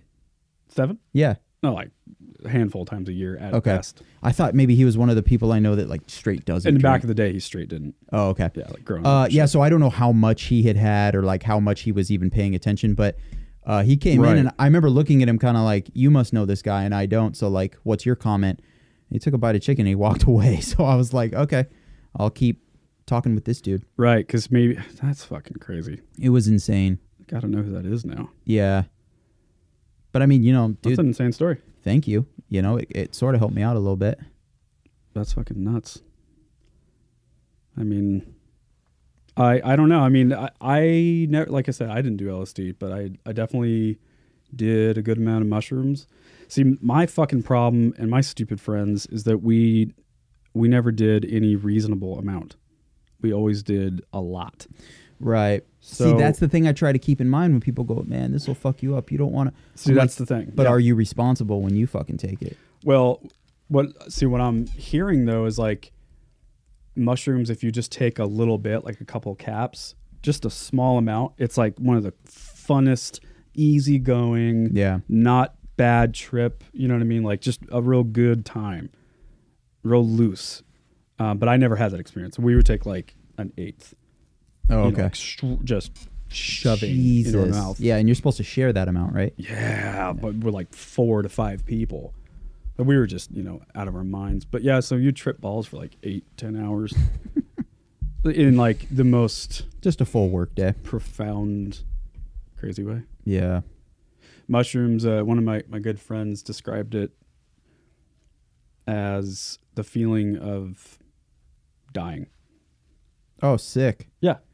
So but to like really zero in on what that means, it doesn't mean that you feel like, oh, I'm in pain and I'm dying, or like I'm so scared that I'm dying, or I'm so sick I'm dying. It's not like that. It means that it feels like it's almost like you've already died. Did you ever watch the movie Interview with a Vampire? It's kind of an obscure reference. No. Well, there's a part in the movie when I think Brad Pitt's character wakes up as a vampire, Mm-hmm. and he's looking through the world through his vampire eyes, and he's seeing everything for the first time, and like things kind of change, and there's like a filter on the film now, and that's kind of what it's like. It's like you are Alan, but like fucking Vampire Island. Now Yeah. everything is the same, but way different. Just yin and yang now. Like you can touch the walls and see that movement, like the Matrix, dude. Like, Yeah. it's fucking so crazy. Yeah. Time doesn't exist anymore, like at all. Hallucinogenics are the one thing that I can't get all of the anecdotes I get are heavily conflicting. Yep. Well, that's why if you're going to do it for you. Do it in a safe place. Do it with friends that you really love and trust. You know, like have a really open environment. Like I know it sounds all hippy dippy, but that's really, really important. Like friendship and warmth and trust. You don't do it and go to a Blazers game. Don't do it and like fucking walk around the hood. Like be somewhere, go to a house, be contained, be safe. Jesus. You know, put on music you like. Yeah. Like really, because it really can get pretty nasty. One of my most insane experiences was at the coast when we took mushrooms. This was the last time I ever took mushrooms. Probably like 19, 20, something like that, 21. And I mean, oh my God. Lost my fucking mind, dude. Lost my fucking mind. Someone had brought chocolate that they had gotten like 5 different kinds of mushrooms and melted it into one little Halloween candy. And so we each got our own little bat or like a pumpkin or where the fuck it was. And then we proceeded to just lose our fucking minds. My buddy Tom got so crazy. He went back to the little yurt we were staying at, like a little cabin yurt thing. And I was in there alone hiding in my sleeping bag, like clawing at the fucking wood, just like wanting to fucking die. And then he came in and he was like laying next to me in this room that was like off to the side. And he just like peeks his head out and he's beet red and just totally sweating profusely. And he's saying like, you know, you can't call Ashley, James. No, she can't help you now. Where's Dylan? Where's Joe? Where did David go? Where's Josh? I'm like, dude, they're out on the beach. It's all good, man. We're at Pacific City, like gorgeous sunny day. He's like, dude, they are arrested. They are in jail. They've gotten arrested. We can't expect to do this and get away with it. He's just freaking me out, making it even worse. So I'm like, I gotta leave, Tom. I love you, man. I'm out of here. So I grab my backpack and just fucking walk by myself. I go to the beach. I call Ashley, and it had felt like a month had gone by. Like a legitimate calendar month. Yeah, you hear that a lot. So much time. Like, when have I seen you last? When was the last time I saw you, Ashley? Yeah, that's one of the few common details I hear is that time passes very oddly. And I still don't know if I was like hallucinating this, but I kept saying to her, there's a lot of trucks driving around. She's like, what are you talking about? I'm like, there's trucks. There's like all these rednecks in trucks.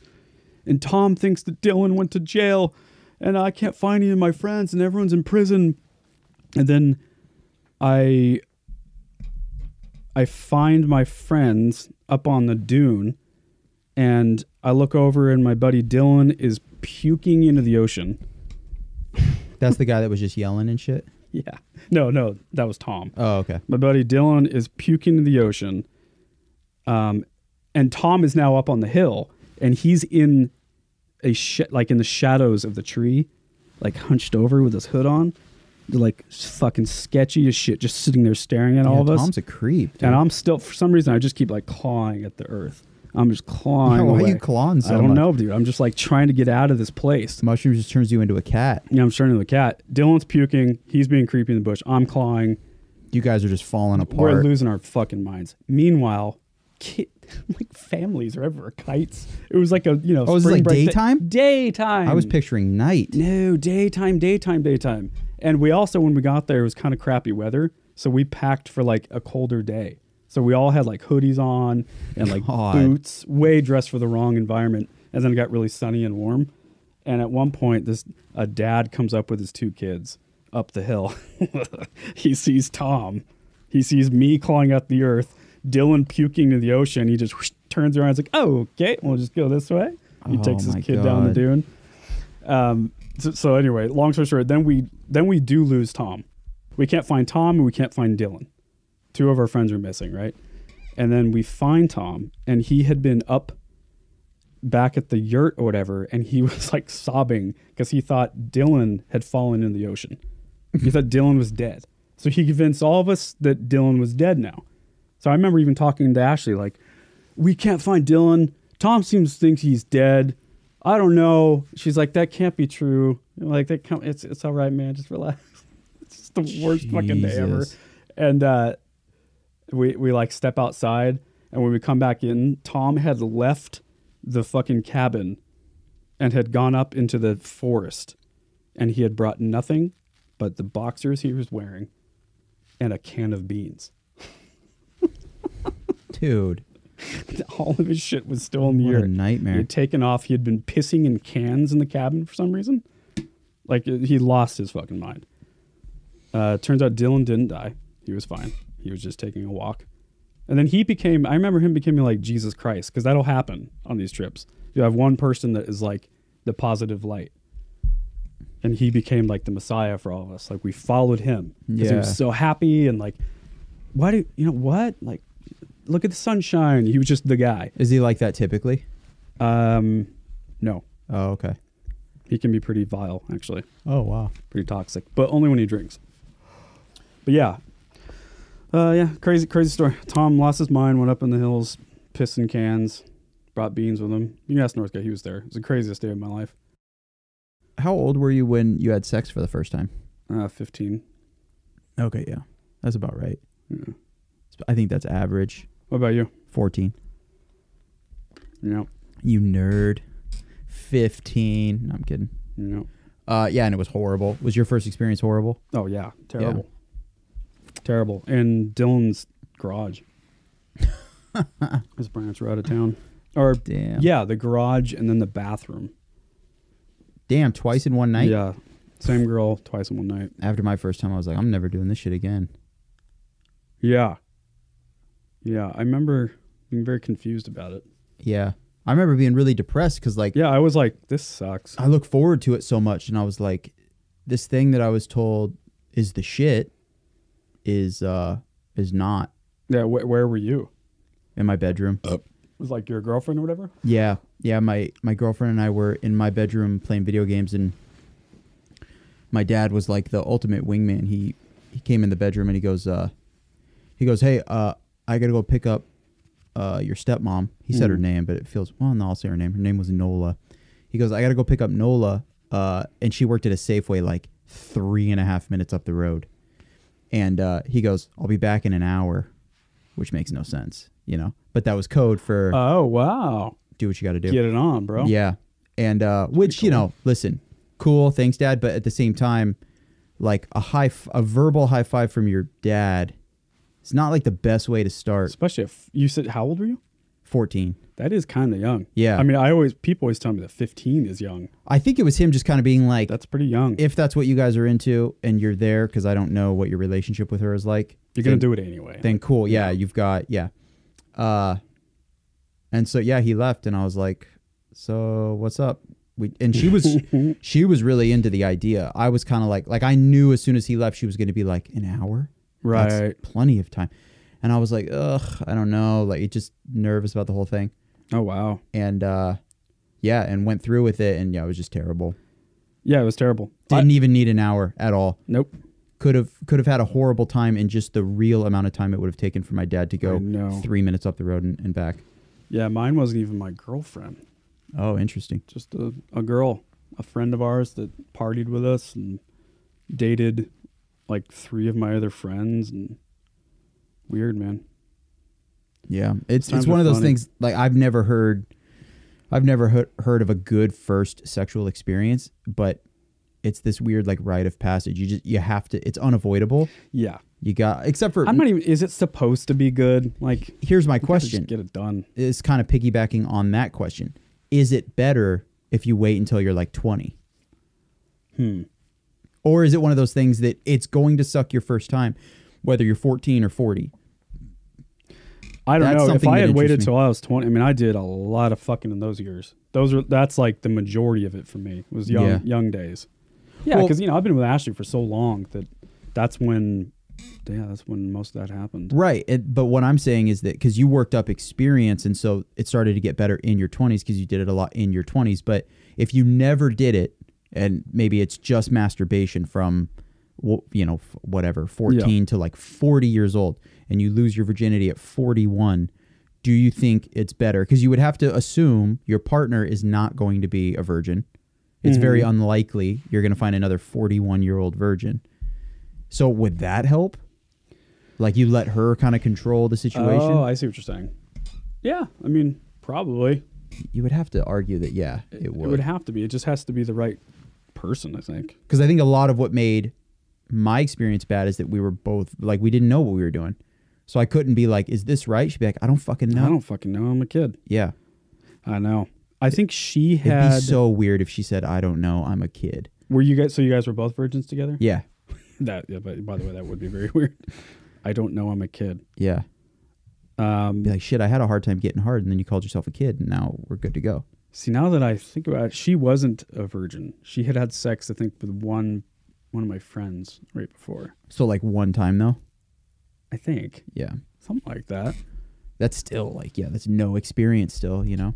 Yeah, I mean, she was 15 as well, so couldn't have been that much. And let's talk about just the minutia of intercourse. There's a lot of little... I know. There's a lot of little things you need to know. So many things. On the scope seem incredibly minuscule, like just not important whatsoever. Yep. But altogether are of the utmost importance. It's the weirdest thing. And it's trial by fire. You just you go and then it sucks. And then you're like, okay, this part of it sucked. I'm going to try to figure that out. I don't know. And then there's a lot of like socializing at that age too. For sure. I remember my friend Mike saying one of the funniest things I've ever heard in my life. He goes, dude, I fingered a girl last night.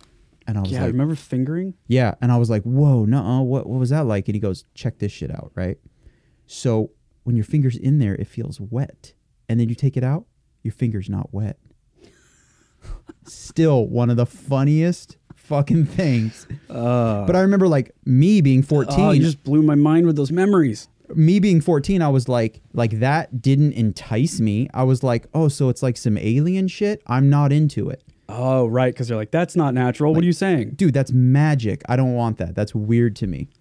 Yeah, dude. Like all of those years before sex and even like after, because even like when you first have sex, it's not like it's just banging every day after that. There was so many like finger banging and grabbing boobs, and that was like what you did for the day. Yeah, and like dry humping and shit. So I had whole like slews of girlfriends that's all we did. Yeah, because we were too young. Yeah, because before I'd had sex, I was still like, you know, holding on to like the Christian childhood that I grew up with, and I was really nervous about being, you know, having sex. Like I wasn't ready at all. Like I didn't want to do it, and then something fucking switched. Yeah, and I just fucking went to the dark side immediately. Hormones, man. Fucked. I did drugs.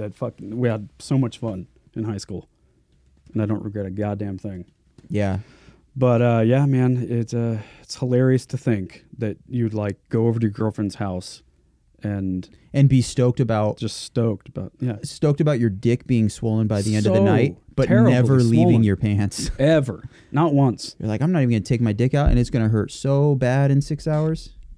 Like just hours of laying next to a girl and just grabbing her. Yeah, just feeling butts and boobs and. Oh, dude, I remember in sixth grade, my girlfriend in sixth grade, I had literally only ever kissed a girl at that point. That was in fifth grade. Sixth grade, I was dating this girl, Jessica, and we had computer lab together, and we would share one computer, and I would let her just do her thing, and I would just put my arm around her. Yeah. And that was crazy, That might as well have been, that was the sexual equivalent of like a gangbang. Right. I was like, this is the tightest shit of all time. Totally, dude. But you know, I'm a sixth grade. Holding what is hands that and fucking shit. I'm 12 years old essentially. Yeah, I got going pretty young with that stuff. Like I started kiss girls in like third grade. Yeah, that is. Well, dude, I mean, a fucking preschool, man. I used to spend recess like basically getting girls to sign up for, because nap time was always right after recess. Yeah. So I would spend recess going up to the girls I liked and being like, hey, how about this? When it's nap time, I'm going to like crawl over to you, and then you just pull your pants down and let me kiss your butt. I would say that. And you want to hear the craziest part, James? All of them were like, deal. All of them.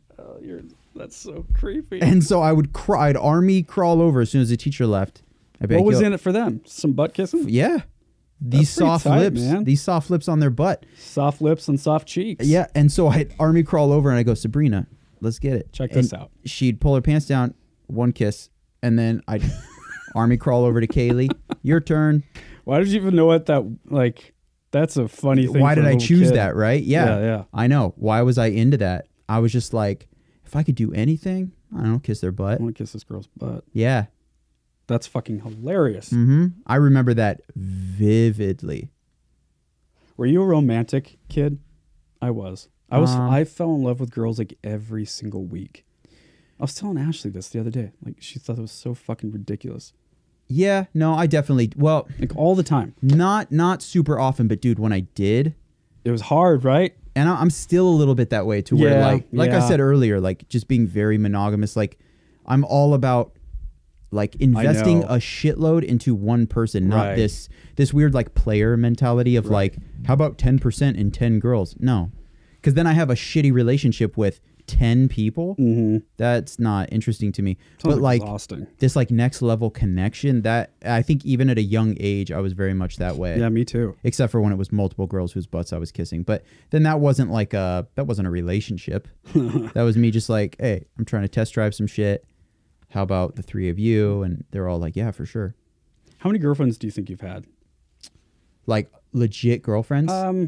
No, not even just legit. Like, since you were a kid, like girls man. that you said were my girlfriend or whatever. Yeah, like girls that I, at the time, like for the age, fell in love with. Yeah, But it obviously wasn't real love. Up to my senior year, probably like 10. yeah, that sounds about right for me too. Yeah. Is there a couple current events you want to chat about? Let's blast through them. Let's blast through them like you did with those girls' butts. Yep. Blasting through booties. Hey, I got this proposition for you. You go back to nap time with me, and I'll kiss your butt. Yep. You should try that now. I should. You should try that now, I'd man. be super down. All right, first piece of news. TJ Dillashaw seemed headed for greatness. Turns out he was too good to be true. So stupid headline. Man. But essentially he popped. He pissed hot. He was caught by USADA for taking EPO, which is what Lance Armstrong had been taking. It's one of the most serious. You know, a lot of guys, especially in MMA, they will claim as soon as they pop, they'll claim that it was like a tainted supplement or something. Right. But this is something that has to be injected. You don't accidentally pop for EPO. And what EPO is essentially is it's a drug that helps the red blood cell count increase. So you have more red blood cells, therefore you're able to just get, it helps a lot with your cardio, with endurance, with explosion. Yeah, it's one of the best steroids to take, honestly. Performance enhancers to take, I guess. So he's not denying it. Everybody kind of thought that's everybody's go-to is you deny it. You say, my team is investigating how this happened, blah, blah, blah. Mm-hmm. He's being super quiet. So everybody's like, yeah, this is no bueno. It's going to be, and then Sucks. he was officially given a 2-year suspension, that's substantial. So that's far bigger than anything John Jones has gotten, who was like, he's the Michael Jordan of popping for shit. How long did they say? 2 years. Jesus Christ, man. Yeah. Which Did, is at his age, I mean, that's damaging. Those are prime fucking years.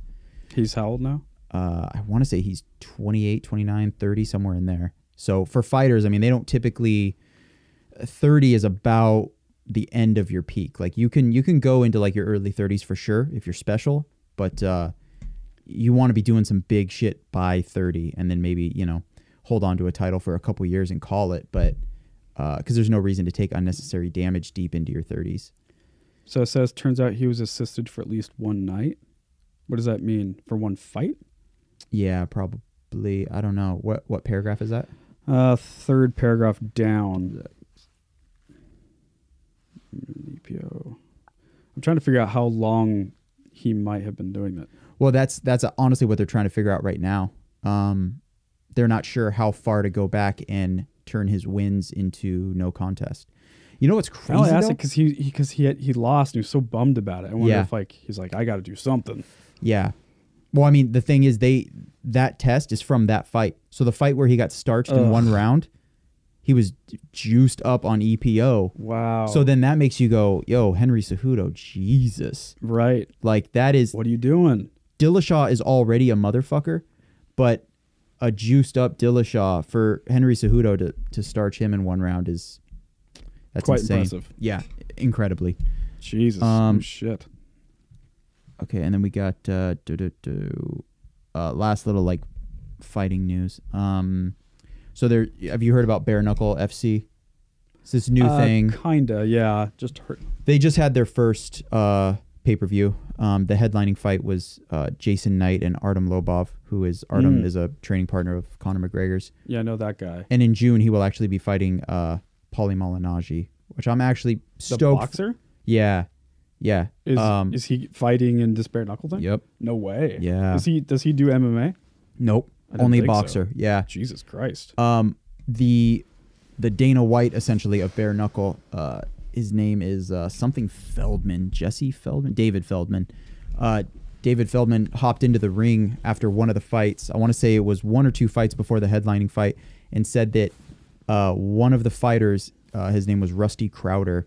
One of the fighters in that last fight will not be getting paid because he wanted to run around the whole time. And that's not how we fuck around here at Bare Knuckle. So he won't be getting paid. And like, what do you think about that, audience? And everybody cheers and shit. So oh my God. everybody from like Brendan Schaub to Joe Rogan was like, that's super uncool. Like contracts are contracts. And unless his contract stated. You mean because he was running around avoiding fighting? Right. Yeah. He just wasn't. There was no action. Which, Jesus these dudes are Christ. bare knuckle. So they are. I mean, look at this photo, dude. What else do you want from these guys? Come on. Like, Oh my good God. that's what the dude was running from. He didn't want that to happen to him. So he was overly defensive, and David Feldman said, "You're not getting paid." Obviously, since then there has been a lot of pushback. So now he's kind of being like, "I was just saying that to get the crowd going. Like, he'll still definitely get paid." So, other than them being bare knuckle, is there anything different than the UFC rules? Not that I'm aware of. No, it's essentially it's the typical athletic commission. They give the exact same rules. Like, can they elbow? Can they? Yeah, it's all good. Yeah, you can't do that in the UFC, right? You can do, what is it? You can back elbows. Yeah, you can't go 12-6. Oh, okay. So you can't go straight down with your elbow, Right. and obviously small joint manipulation not okay. And there's something weird about kicking in the face. They can't do heel kick or something. You downed opponents, but see that once again that depends on the athletic commission. I know New York has different rules than Las Vegas, for example.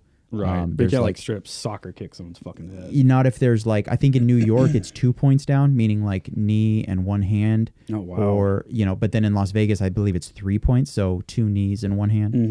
Mm-hmm. Yeah, wild shit. Does that make a huge difference just without the gloves? I mean, is that like a way different thing? It's honestly, it's a great question, because something people don't think about is a lot of people say that, like with boxing, for instance, that those 9-10 ounce gloves, those are safer because they're protecting the person being hit from getting like just legit knuckles to the face, when really it's protecting the puncher. Yeah, meaning it's I've heard, I think Rogan talked about. Yeah, that. they won't break the metacarpals in the hand and shit, Right. so they're able to punch more. Meaning the person getting punched is going to eat more punches and get more of a chance of getting CTE or whatever. So with this, I kind of feel like, in a sense, it's safer because the person punching is only going to be able to punch. Because listen, your hand is not designed to punch. It's just. Especially with the gloves from the UFC, right? That's not even a boxing glove. It's really just a cover over your hand. Just 4 ounces. Just 4 ounces of leather, right? Yeah, but I've it's heard enough to like you can go those 3 to 5 rounds because it's protecting your hand, but not the face, right? Not the person being punched. Yeah, and I also heard that it can actually even make it worse because it can cut you. Yeah, there's argument to that. Like what you're saying, that might even be safer without. Mm-hmm. I think Rogan's a proponent of getting rid of them altogether. Yeah, absolutely. I mean, it's going to destroy people's hands. And I mean, even Floyd Mayweather, who's, he's a boxer. He's got 10 ounce, but he is notorious for, he breaks his fucking hands every fight. Wow. Even with those massive. So, Really? Yeah. Jesus. Fucking Yep. awful. So it's. What a life. Good God, these fighters are tough. Yeah, no, Like, thank you. Fuck my life. Like, it's honestly, to me, I think it's like more power to them. Cool. But if it was somebody I cared about, I'd be like, you're insane for doing this. Mhm. Don't. The amount of fucking swelling to your head and shit, like, it's Yeah. nuts. And then so for the dude that runs this shit to be like, you're not going to get paid because you didn't eat enough shots. Like, that's. Dudes in the UFC, high level dudes, are already underpaid. No. And now, like, mid level dudes for a promotion that's brand new, not being paid is. That's crazy. It was probably 8,000 at the absolute most. Wow. Well, a lot of respect for these fighters. Yeah. I mean, any of the fighters. By the way, like, back to what, we're talking about, things that I thought I didn't like and then I ended up liking it or whatever. I had an established opinion about it. For the longest time, that's what fighting was for me. Oh, yeah. UFC, MMA. Like, I used to make fun of Stefan and Austin to fucking no end. It's like, oh, you're watching dudes weigh in? That's the gayest shit ever. Yeah, like, yeah. They're like, whatever, dude. You don't get it. You're just making fun of something you don't understand. We all make fun of it. And then even like, it's too violent. I don't fucking like watching that. It's just like the WWF. It's all this drama and shit talking. So there's some validity to that, I guess. But yeah, for something just kind of switched, and then I started to appreciate it. And now, like, yeah, I mean, I'm a casual fan. I'm like deep into it, but I mean, there's kind of no going back. I couldn't see going back to that point of view, Yeah, absolutely. Because you understand it now. It's like I get the dynamics of the history. Probably Rogan was a huge part of it too, in all those podcasts. But yeah, he definitely kind of brought it to the forefront. And yep. This shit. Yeah, this last one is teacher was fired over a topless photo. Now she's fighting back. Yeah, she's fucking hot too. Oh, I just realized this is 6 minutes. I'm not playing that shit. Don't worry about it. Yeah, so essentially, from the little bit that I watched as I was driving over here, very dangerous. They're not saying who, but someone in the school got a hold of a photo that she sent her boyfriend in 2016. They then shared it around the school. It got to the principal. Principal calls her into the office. Asked her if she's aware that a photo has gotten out. She says no. He turns his monitor around, and it's this photo of her topless. And, obviously she's mortified. She is... But again, it was from her to her then boyfriend. It wasn't like she correct. did a Playboy shoot or something. Yes. It was a private photo. And instead of her privacy being a priority or anything, she was just axed. So she is... Such bullshit. Yeah, she's now suing... She's now suing the school, and they, Good for her. This little, I've got like a Vice News, it's like a little 6.5, 7 minute like mini doc thing pulled up. They kind of go into, they interview this women's rights activist who is in front of the middle school topless. Wow. With a sign just saying like, female breasts are not evil. And it does kind of raise a concern about why, like, dude nipples and it's crazy. Chick nipples. What the fuck? It's bullshit. What's the difference and what? It's crazy. And I mean, some of this girl worked. I think she worked so hard to get this job too. Yes, yeah. And there's a couple parents that drive by, and the activist is like, she's saying whatever she's saying, and like the parents are saying awful shit to her, calling her like a piece of shit, and Jesus. Yeah, just being... Who are these fucking losers? Yeah, it's crazy too, because if you think like the parents are upset because they don't want kids to see breasts, but they are okay with their kids seeing them calling a woman a loser and saying like you're a monster, you're a piece of shit. It's a fucking bizarre. It's a bizarre situation. Very, very, very bizarre. I'm eager to see how this. It's in New York, so Bellport, New York, a small town of 2,000. Mm-hmm. I mean, small towns everywhere, man. Oh, absolutely. Yeah, even in a fucking blue state. Yeah, state of New York.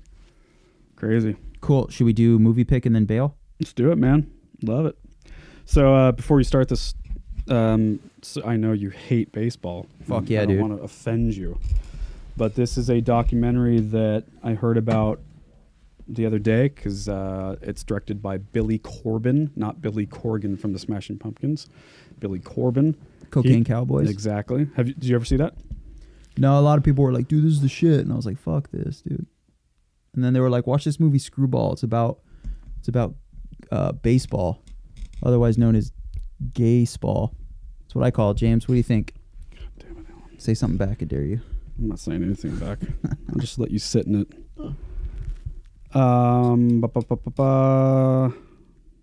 You texting somebody right now? No, I'm Instagramming. Being professional? Yeah, Billy Corbin directed it, and he's obviously a renowned dude. It's a fucking crazy story. So it's about the doping. It's kind of fitting for the doping scandal with TJ. So it's about the doping scandal in baseball, and specifically about one doctor in Florida who pretended to be a doctor. And oh, this is what Corbin was just on Rogan for. Yes, that's how I heard about it. I've actually been wanting to see this. He was also on The Fighter and the Kid about it. And he had like Alex Rodriguez as a client, Manny Ramirez, some of the top baseball players of that time. And he was not a doctor. He lied about his credentials. He was a total fucking sleazebag. And then this guy goes to, so this fake doctor guy like ran a fake tanning salon, or not a fake, an actual tanning salon. I think that's how he laundered his money or some shit. And so this guy went to go work for him because he was this meathead dude that was into tanning him. It's fucking Miami, so it's like that type of guy. Yep. But he's a decent person, like a normal guy. And anyway, long story short, he ends up like getting swindled into giving this fake doctor like $4,000, something pretty low amount of money. And then this guy is not paying him back. And so he keeps hounding him like, hey, I want my money. And because this dude, the doctor's not paying this guy back, he gets all the files of him prescribing all this medication to like some of the biggest stars in the world. And he's like, I'll fucking ruin this guy over the smallest amount of money. And that's what like the whole fucking scandal of Alex Rodriguez, and then like the mafia gets involved. Dude, it gets nuts. Like fucking gangsters, and people are threatening to kill each other. And is this the movie that has kids as the... Yes. Oh, it's which so is so sick. brilliant. Yeah, so all the like baseball players and the drug dealer and doctor, they have interviews with real guys, but then when they're like reenacting it, The reenactment is with children. it's so funny. That is brilliant. Because they're fucking children. They're all acting like children. All right, I got to play this. I'm actually pumped for this. I forgot Great. about this shit. There's a saying, never meet your heroes because they'll break your heart.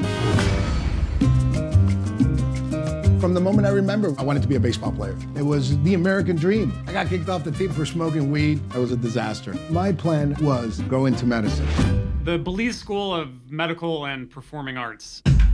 What is Florida about? It's about vanity and sex. It was a perfect place for the anti-aging movement. Especially down here in Miami, everyone's things now. There's almost no regulations. You'd have people who pretended to be doctors, giving all types of medical advice. He had a white lab coat that said Dr. Tony Bosch. He had a stethoscope around his neck. Yeah, I assumed he was a doctor. Manny was the first VIP client. Within weeks, his focus was much better. He felt a lot quicker. This guy says, yeah, my cousin is in the Yankees. That was A-Rod. He says, I want whatever Manny was taking. I had a true believer right away. 7 days after he started my program, he went ahead and in one game, he hit 3 home runs. And he said, I'll give you an extra $150,000 a year if you give me an exclusivity. I said, for 200, you got a deal. Listen, each home run costs money. At this time, Biogenesis had close to 300 athletes. We were consuming so much product, I had to go to the black market. Okay, I just stumbled across some kind of steroid ring. I didn't think I was gonna get caught. I was busy going to parties. My cocaine bill was $6,000 a month. The biggest steroid scandal in sports history exploded over $4,000. Yes, look, if I don't get my money, I'll blow this whole thing up. It was just an absolute clown show. Get rid of steroids now. This is my whole life, my legacy. You tell me why I should serve one inning. Tony Bosch is not a doctor. Tony Bosch is a drug dealer. Coke addict, bad son, bad father, bad brother, bad everything. What can you tell us about that? No comment. He's lucky he's not in the canal anywhere. This guy's connected. A lot of people involved. Don't do this. You're gonna get killed. So I got my 9mm.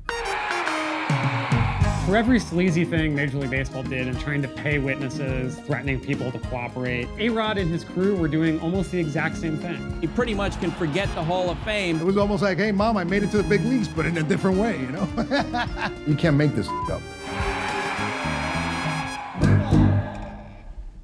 There it is. Check it out. Good stuff. Got anything else, homie? My last thing is Instagram profile recommendation. It's called Quarter Confessions. It's a guy that walks around the French Quarter in New Orleans while people are blackout drunk. And he essentially, he'll say things like, what's your deepest, darkest secret? And they're blackout drunk. Oh, I've heard about this. So they're like, here you go. And the amount of incest and shit, yeah, that's it. Man, it's crazy. Yeah. I don't know, where, maybe YouTube or something. Yeah, I don't recommend like binging huge amounts because you'll just feel dirty and a little bummed that you live on this planet. But in small doses, it's incredibly entertaining. Yeah, I think I saw one where the guy walks up to two girls and the dad's with them, and he goes up to the dad first, and he's like, this is one of the best ones. Some like, what's the craziest thing you've done, sexual thing you've done or something. Is that what he asked? Yeah. And his is dumb, like, oh, I did it in a car once or something stupid. Yep. And like, go away, dad. And they push him away. And then what did she say? Like, I did it in the butt once or something. Yeah, like I let like two guys in one night DP me do me in the butt. Yeah. And the dad's just like 6 feet away in his cargo shorts. Fucking the most like dork dad ever. It's crazy. His whole life is ruined. There's some good shit. There's a lot of like, you know, I had sex with my cousin and my stepmom. Because it is Louisiana after all, right? Yup. Yeah, there's one guy that was like, yeah, I had a thing for my stepmom and she kind of knew. So she told my dad she gonna take me to TJ Maxx. But instead, we went to TJ Maxx, but we went behind the stove and she gave me a blowjob and I had sex with her. And then there's just like silence. And the interviewer's like looking at him. He's like, yeah. Like, that was, but it's just, it's insane the amount of shit people will share. That one's disgusting. Oh, come on. On it, you know, you got on the clitoris, absolutely. Yes, absolutely. It's the little nub, you know. Right. Is that Dolly Parton? Dude, to call a clitoris the little nub. And a killer and a motherfucking artist. He's fucking. God.